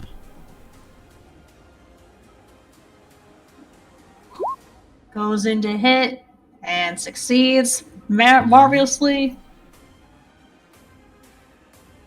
Okay, let's see. Which one? The second one. Ah, the one that is not a fox. No, the second one is a fox. Ah, This is the third one you haven't identified yet. Fair enough. No idea what it is. Okay.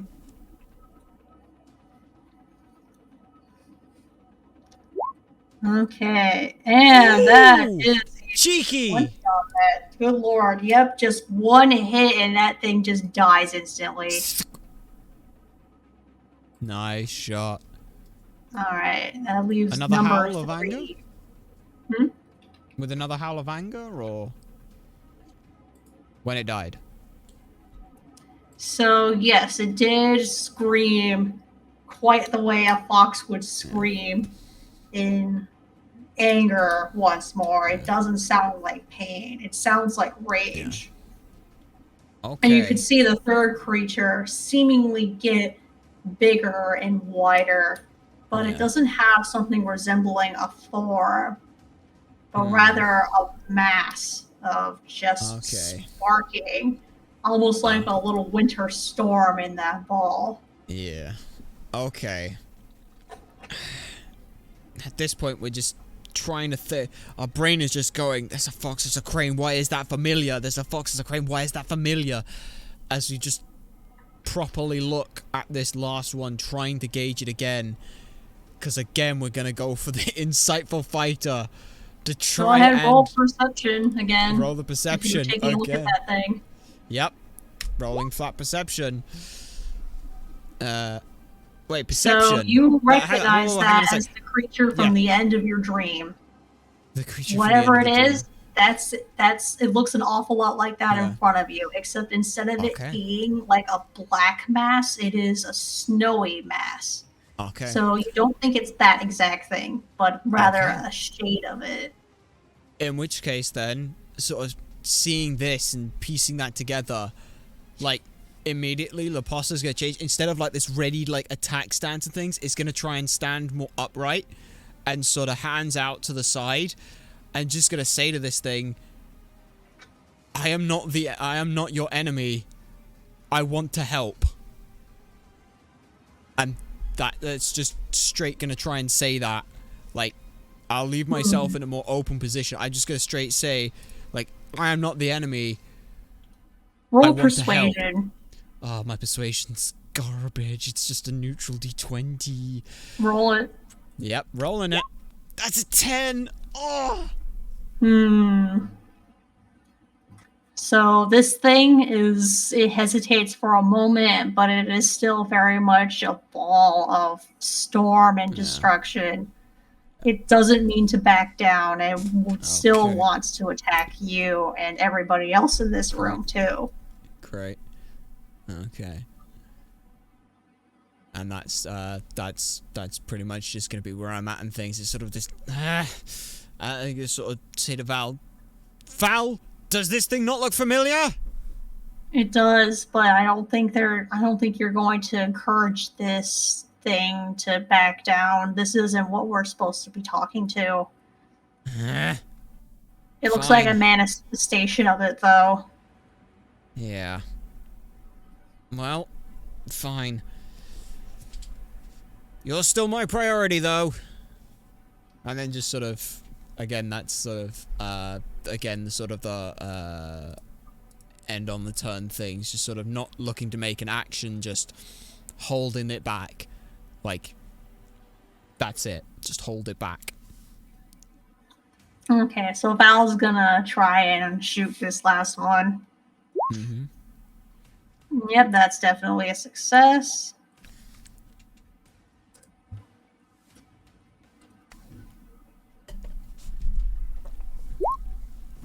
Okay, so he hits it with an arrow, and it sounds almost like thunder and lightning that sparks from this thing as it goes back slightly before coming right back towards you. Okay. So it's your turn next. Okay. In which case then, I've already perceived what it is. The only other thing would be then, just reading through again on some of these things, what there is. Yeah, kind of use a bonus action to dash, just engage or hide. Yeah.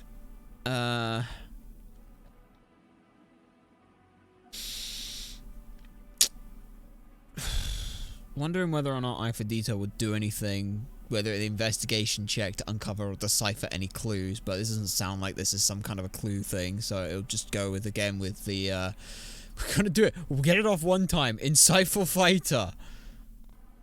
Rolling against, rolling, just check what it is. Insight check against it. That's an 18! Okay, Insightful and fighter. it rolled an 8, so We you succeed. We now have technically a sneak attack on this one, which we will be able to do, which is plus 2d6 damage. And we're just gonna go ahead and go for a swing at it. Please don't miss this swing now. That's all we need now. Please do not miss this swing. Oh, it's a 10!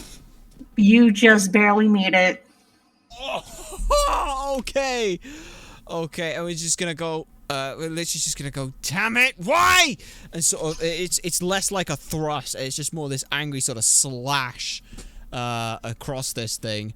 And that is, right, so it's a roll, that's not how you spell roll, roll of 1d8 plus 2d6, plus 4. Which is a total of 14 damage. Alright.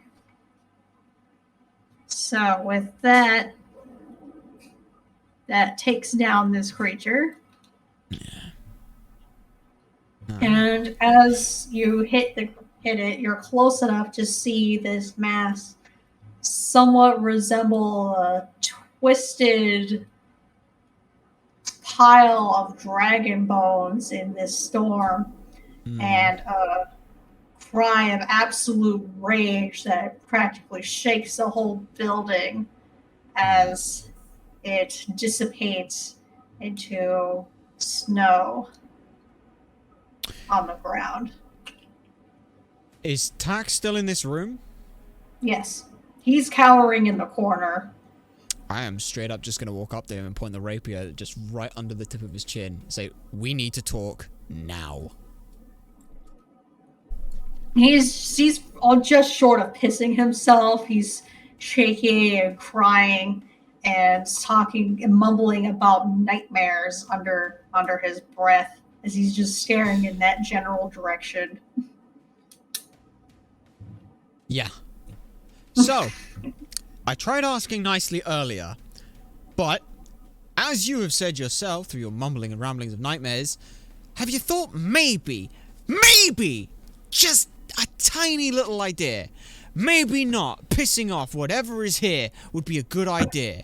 And if it is that situation, what the fuck are you so afraid of that is better?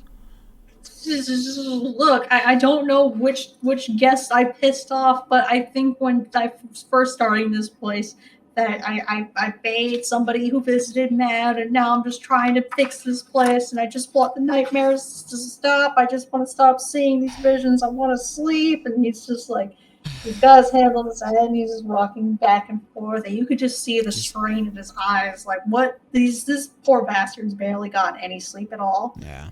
Whatever nightmare you had pales in comparison to whatever the fuck is plaguing him. Straight up, but they're just gonna put the rapier back away, hilt that up at that point, then just sort of open it up and just look at the deed and turn around and say, This is your land, but that does not mean that you can do whatever the hell you like with it. This was someone's before, and you need to treat that the way that it was treated before.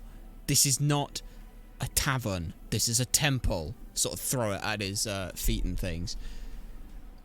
Did you really I've think? just seen nothing but dragons in my nightmares, so I figure I should probably put more dragons on the property. That's just what makes sense to me. That's why I've been trying to amp up as much dragon about this place as I can.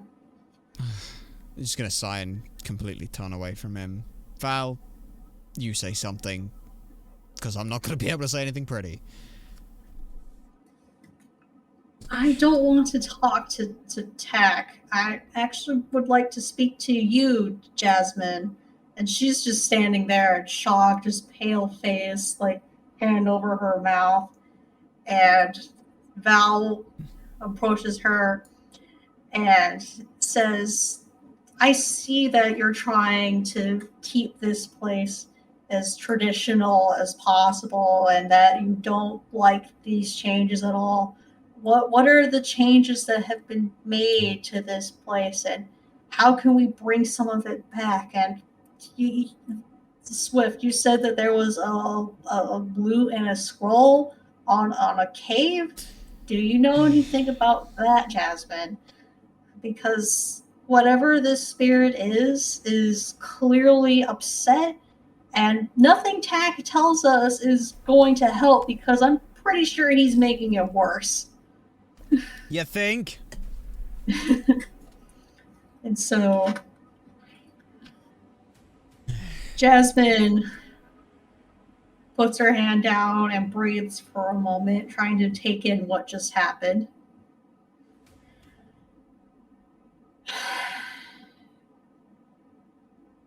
I'm only still here because I need to pay a debt. I don't like anything that's happened to this place.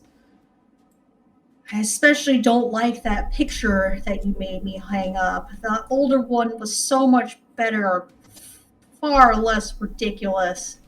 As she looks at that fat dragon picture and tears it down in a moment of frustration. And she knows that the spirits are upset. And clearly because she's seen it, and she says, I will gladly help you placate the spirits around here. I am tired of this. I cannot take this anymore. It is too ridiculous. Yeah. At this point, you just see Swift sort of spirit mumbo jumbo, but whatever. Yeah. Sort of shaking his head, his hands sort of gripping it just at the like ridge of his nose, sort of thing. Before sort of shrugging a hand up.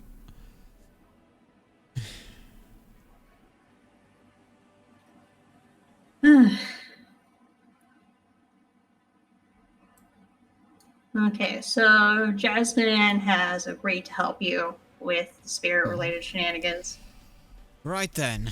So, they've been pissed off. I assume this isn't fixed with a simple box of chocolates and flowers with an apology card saying I'm sorry. What do we do? So Jasmine goes to the bookshelf and she's looking for something specific. Let's see. It's like, where is it? Where is it? I know it's on here somewhere. Where? Ah, here it is. And then on the bottom corner of the shelf, she finds an old case that contains a scroll. And she very carefully opens it and takes it out. You mentioned a scroll on a cave. Perhaps this one. A scroll and a lute behind the waterfall. I don't know how to play a lute.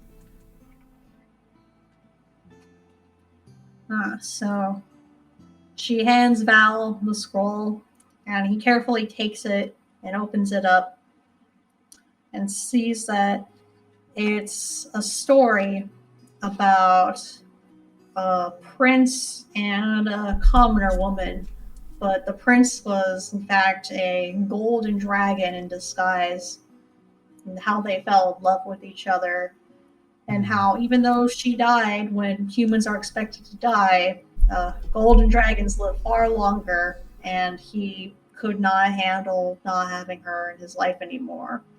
And he died in abject misery on the grounds.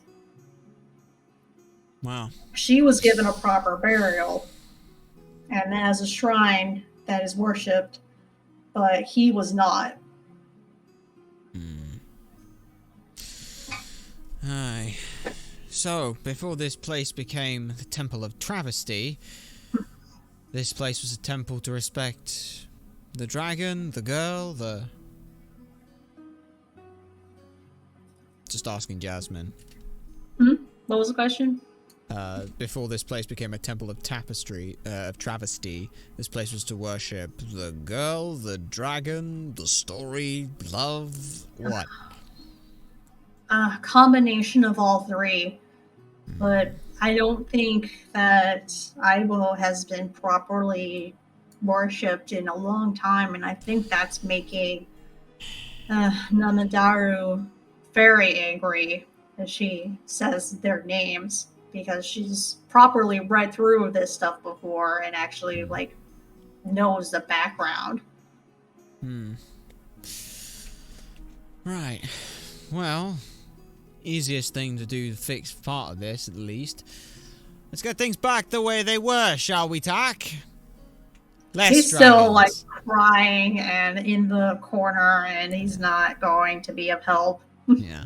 He's not going to help at all. At which point, then, I'm literally just going to go ahead and go back to him where the deed is right by his feet, pick this up. I'm just going to hand it to Jasmine. I think you better hold on to this for now. It's the deed to the place. Why do you have this? That's a long story. She looks at you with suspicion, and Val is just shaking his head. But she holds on to it. She has no intent of keeping it. No, I didn't say you have to keep it. Just hold on to it for now. It seems like it's in better hands with you. So, where is this cavern wall? Right.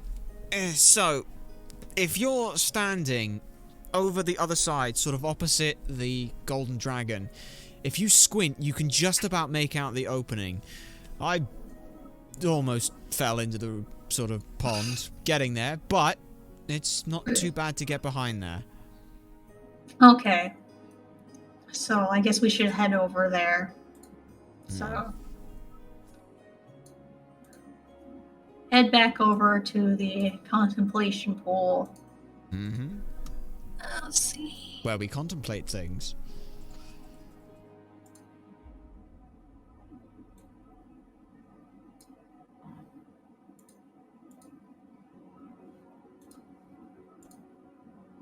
I do that almost every single time. I swear. Oh, No, you. whatever. That's fine. We have a rough idea of who's who. Yeah.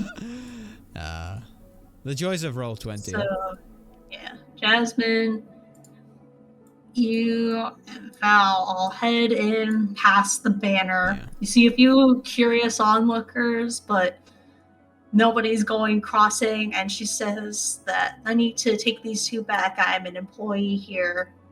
We need to take care of something before any celebration occurs, she says.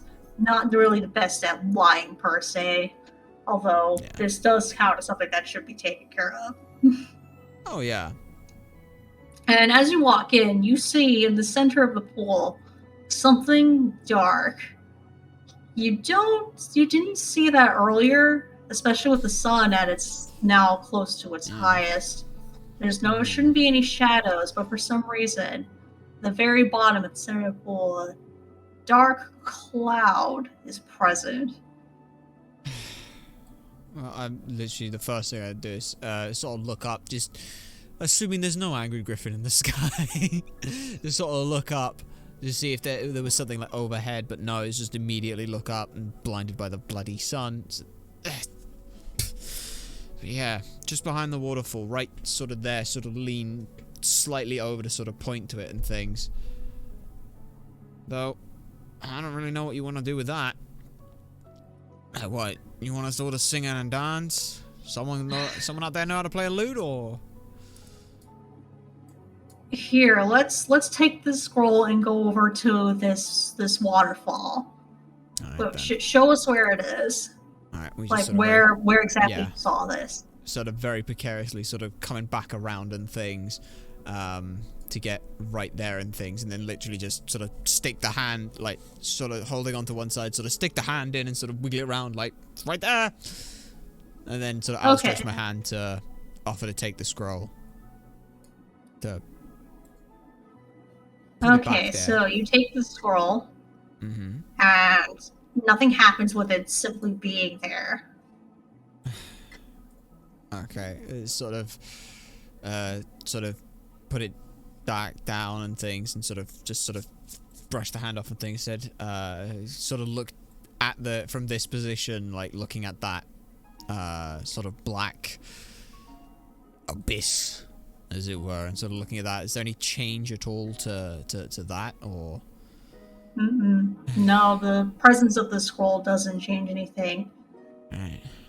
Jasmine then says, maybe he wants to hear what's on the scroll, she thinks. Maybe. He loved music and he loved poetry, and that story is a poem. Fair enough, then. Sort of reach back in again, using the hand wet for the third time, sort of pulling it out, and then sort of shaking it off. Do you want to do the honors, Val, or? Let's see. You should, Val has a negative modifier to charisma. I wouldn't suggest him doing that. You're the better choice. Alright. He sort of looks at it and goes, so, fair enough then, sort of stands back a little bit more and then just sort of opens the scroll out, sort of reads it through once just to make sure, know the wording and things. If you have what's written on the scroll, we can read it out. No, that's not written down in here. Fair enough. Do you want to make up a poem on the spot? Performance check. You don't want to make up a poem on the spot for it?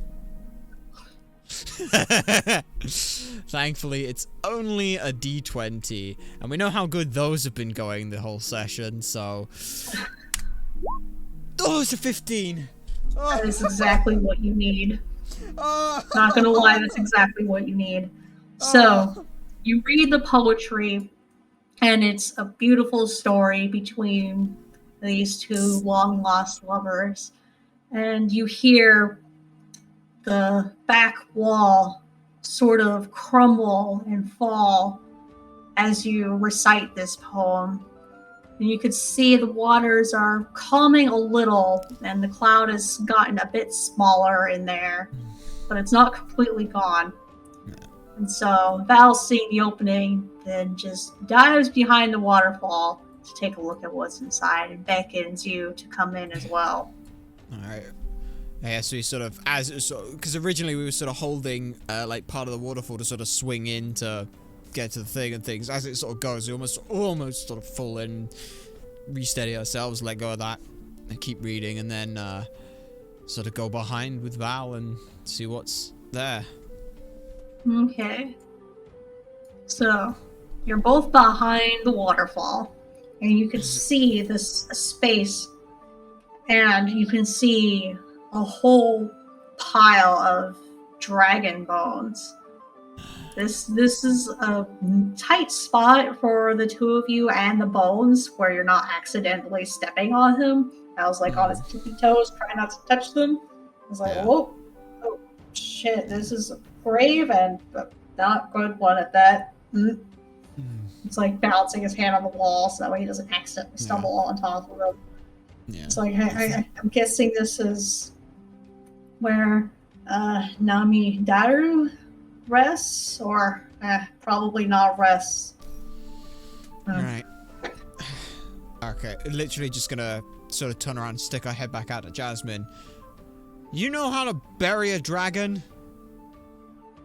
And so she approaches, and Val gives her a hand to be able to come under the waterfall without dropping, and the three of you are squeezed together. Go ahead and roll religion.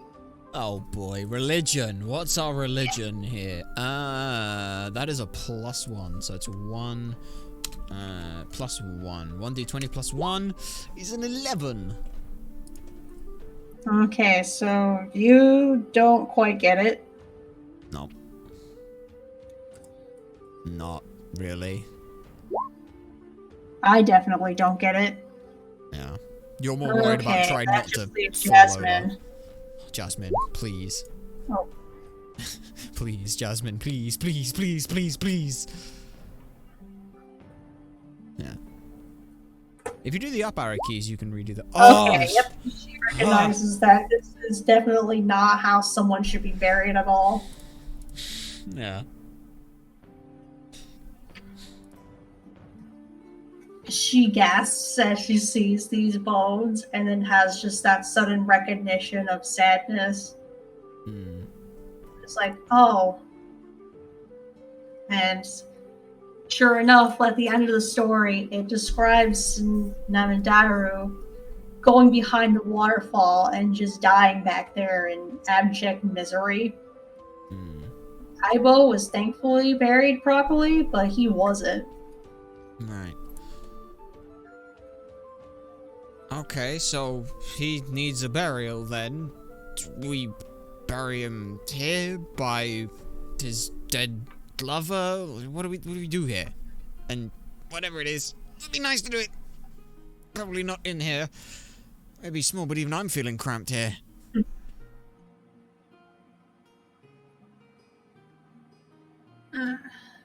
So you three get out from behind the waterfall so you have more space. And Jasmine graciously offers to perform the ceremony so that he can be put to rest. She knows exactly how to do it because it's described on the books that are kept in the tea house. And she doesn't even need to roll for it because she is very well versed in this. Yeah. So it's a good thing that you got her help. Yeah, we have triple advantage for this in the fact that we have the the plot convenient NPC, the useful one. Indeed. And so she sets things up by this spot, trying to ignore this statue here, Yeah. So that's really not involved. And she sets up the proper rites and ceremony so that way the spirit can be laid to rest. And as she is performing the rites, you can see in the pool the dark cloud gets smaller and it's less tumultuous. And it's starting to appear more like the form of like an actual creature instead of just this mass. And so about an hour passes when she finally finishes the ceremony. There's a crowd of onlookers by the entrance wondering what's going on. And then with a sudden just flash from the pond, you can see just this dragon spirit rising up and breathing something of a sigh of relief before going back under the waterfall to properly rest with the bones. Oh. And then you just get sense of tranquility, and the gloom finally erases from the area. Take it it's done then, Jasmine?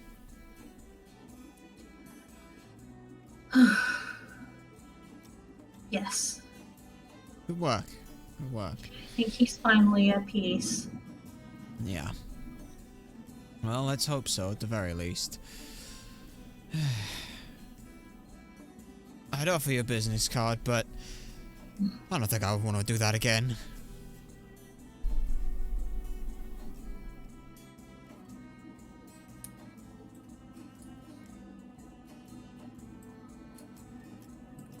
Sort of look over at So Val. with that, you just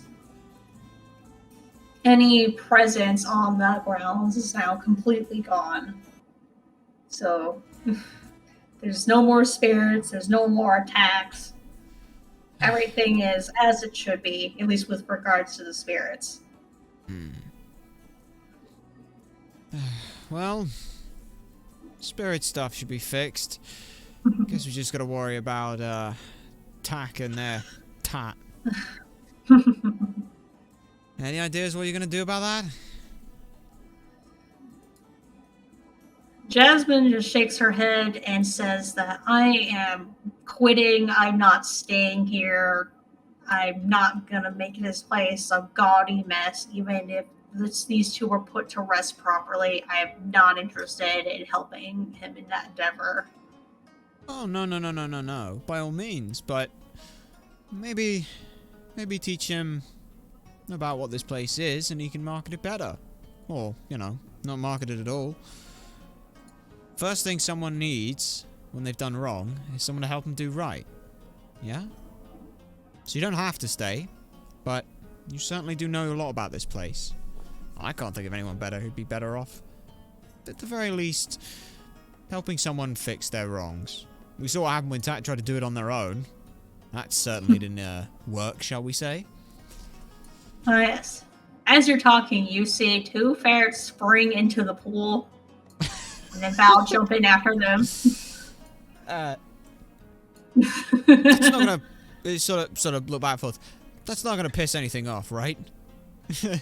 And Jasmine laughs and says, "No, actually, people have been coming here for cleansing ceremonies for centuries." I was honestly quite upset when Tack mentioned what he wanted to do with the place, so I'm pretty sure it's all right now that Nemaru is properly rested. You just see the ferret just swimming around, having a grand old time. Well then, Val tries to catch them. Val tries to catch them. Well, He's like, "Nope, stop it." Yes. He's like, "Oh wow, the water's great." Sure it And is, so Val. he just kind of floats along for a little bit. Yeah. Whereabouts is the Just sort of water- gathering crowd and stuff? They're basically just outside that entrance on the bottom right. It's just so up the top of the steps and things. I sort of look back over at them and sort of look back to Jasmine and say, "Well, you should probably," as you sort of gesture to sort of head over to them, so you should probably let them know what happened. I'm sure you'll come up with some story about that being the happy dragon, right? I wasn't planning on saying anything other than this place is closed for renovations. Fair enough. Well, you do that, it's up to you. Still, though, at least one person's enjoying themselves. Maybe three. Sort of looking back over at Val and things. I'll, make sure the tab and things is dealt with. Should probably go let Sabbath and the others know something. Yes. I'll Fair let them enough. know. If you're sure. Fair enough, then. Still, though, guess it was a coincidence coming here at this time, then. Whether it was a good idea or not, who really knows, eh? Who knows? So, I was just literally just floating around in the water. Yep. It's like, yeah. Sort of look back about and say, "Gonna go clear up the loose ends whilst you clear up those two loose ends." yep, sounds like a plan. And as you realize, he kind of dozed off while in the water. Fair enough. So yeah, it's basically gonna go back. Main thing, Tack, like straight up, just try and find the books that sort of talk more about like what had happened over here, and sort of hand them to him and say, "Read this, understand this, and learn from this." In that kind of idea, and sort of also apologize for being a bit irate with him, the kind of stuff that we end up dealing with, most things aren't simple misunderstandings. They are done with intent. So we are a little jaded.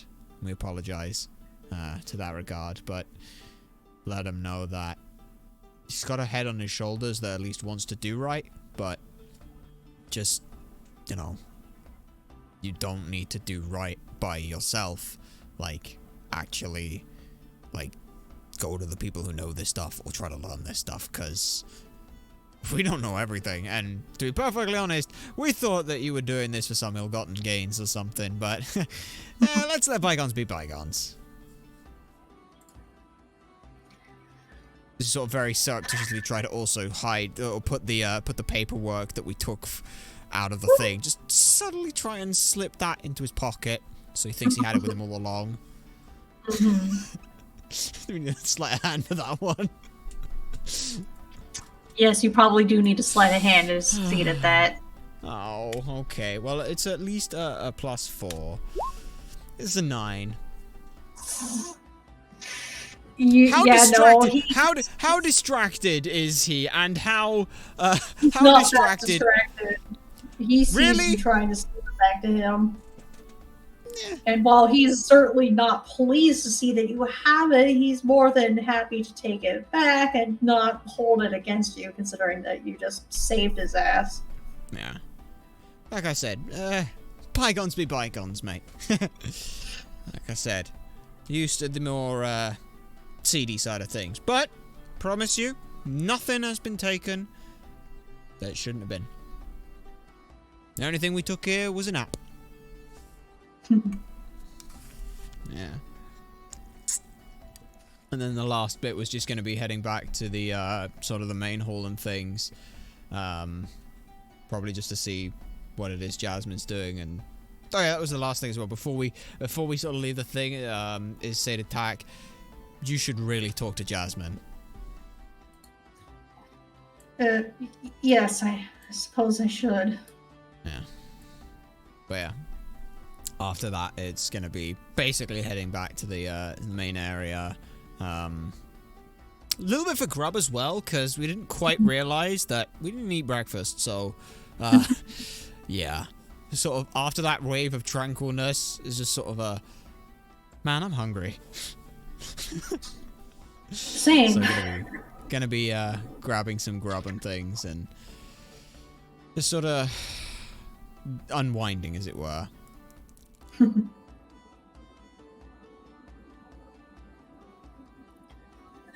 So yeah, you go back to the main pagoda, get some food before heading out. Is there any particular food that you wanted, or do you need to see the menu again? We'd have to see the menu again. Okay, so Val's gonna order the golden dragon squares again. You really like the tofu with the tempura sauce. The kawa skewers, there's the takoyaki balls, there's the takune special. Oh, we're not having the takune. We're not having the takune special. The udon noodles and shrimp. We'll take the udon noodles. Okay. Yeah. Just simple that, and nothing fancy on the drinks. We've seen enough from kitsunes and cranes for now. Val orders the honored orange spirit. Just one for the road. Yeah. We'll just take like what was the dish that said that the drink that it should come with? Because there's one that you mentioned which was best served. The kawa skewers are perfect with a glass of beer. Yeah, we'll take a mug of beer and the skewers then. That's just a simple answer to what we drink, because then we don't have to think about this. So yeah, one of the sisters heads to the back. And gets that. Yeah. And she stops at the bar and gets the drinks. Yeah. Brings that to you. Yeah. And sort of as the food arrives and things, because Val's sort of there as well, I was sort of asking, so, why'd you let a shoe like that then, huh? By the time I recognized what the hell was going on, you already loosed a goddamn arrow. Hell, that's the only reason I realized something was going on.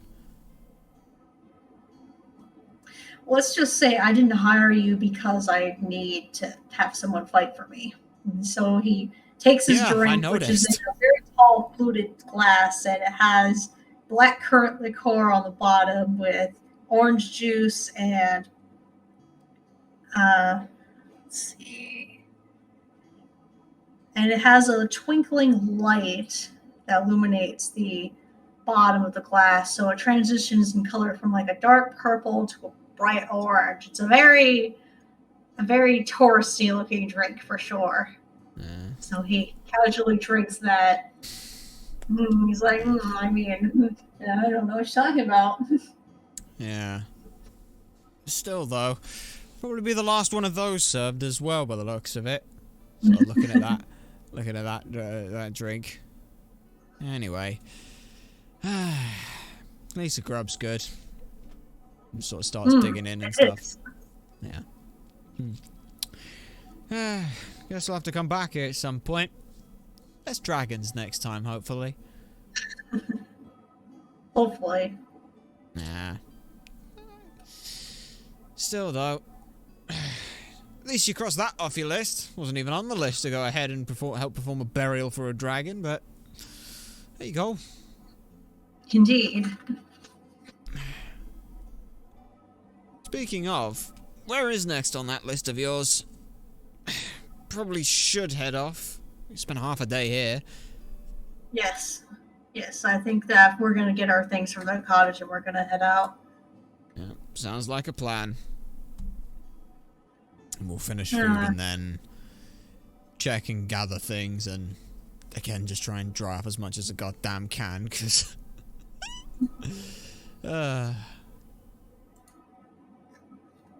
so as he's walking by, just glad that dark ominous thing in the pond wasn't anything too much of a problem. Otherwise I'd have to ask you to go and swim. I ain't swimming in that.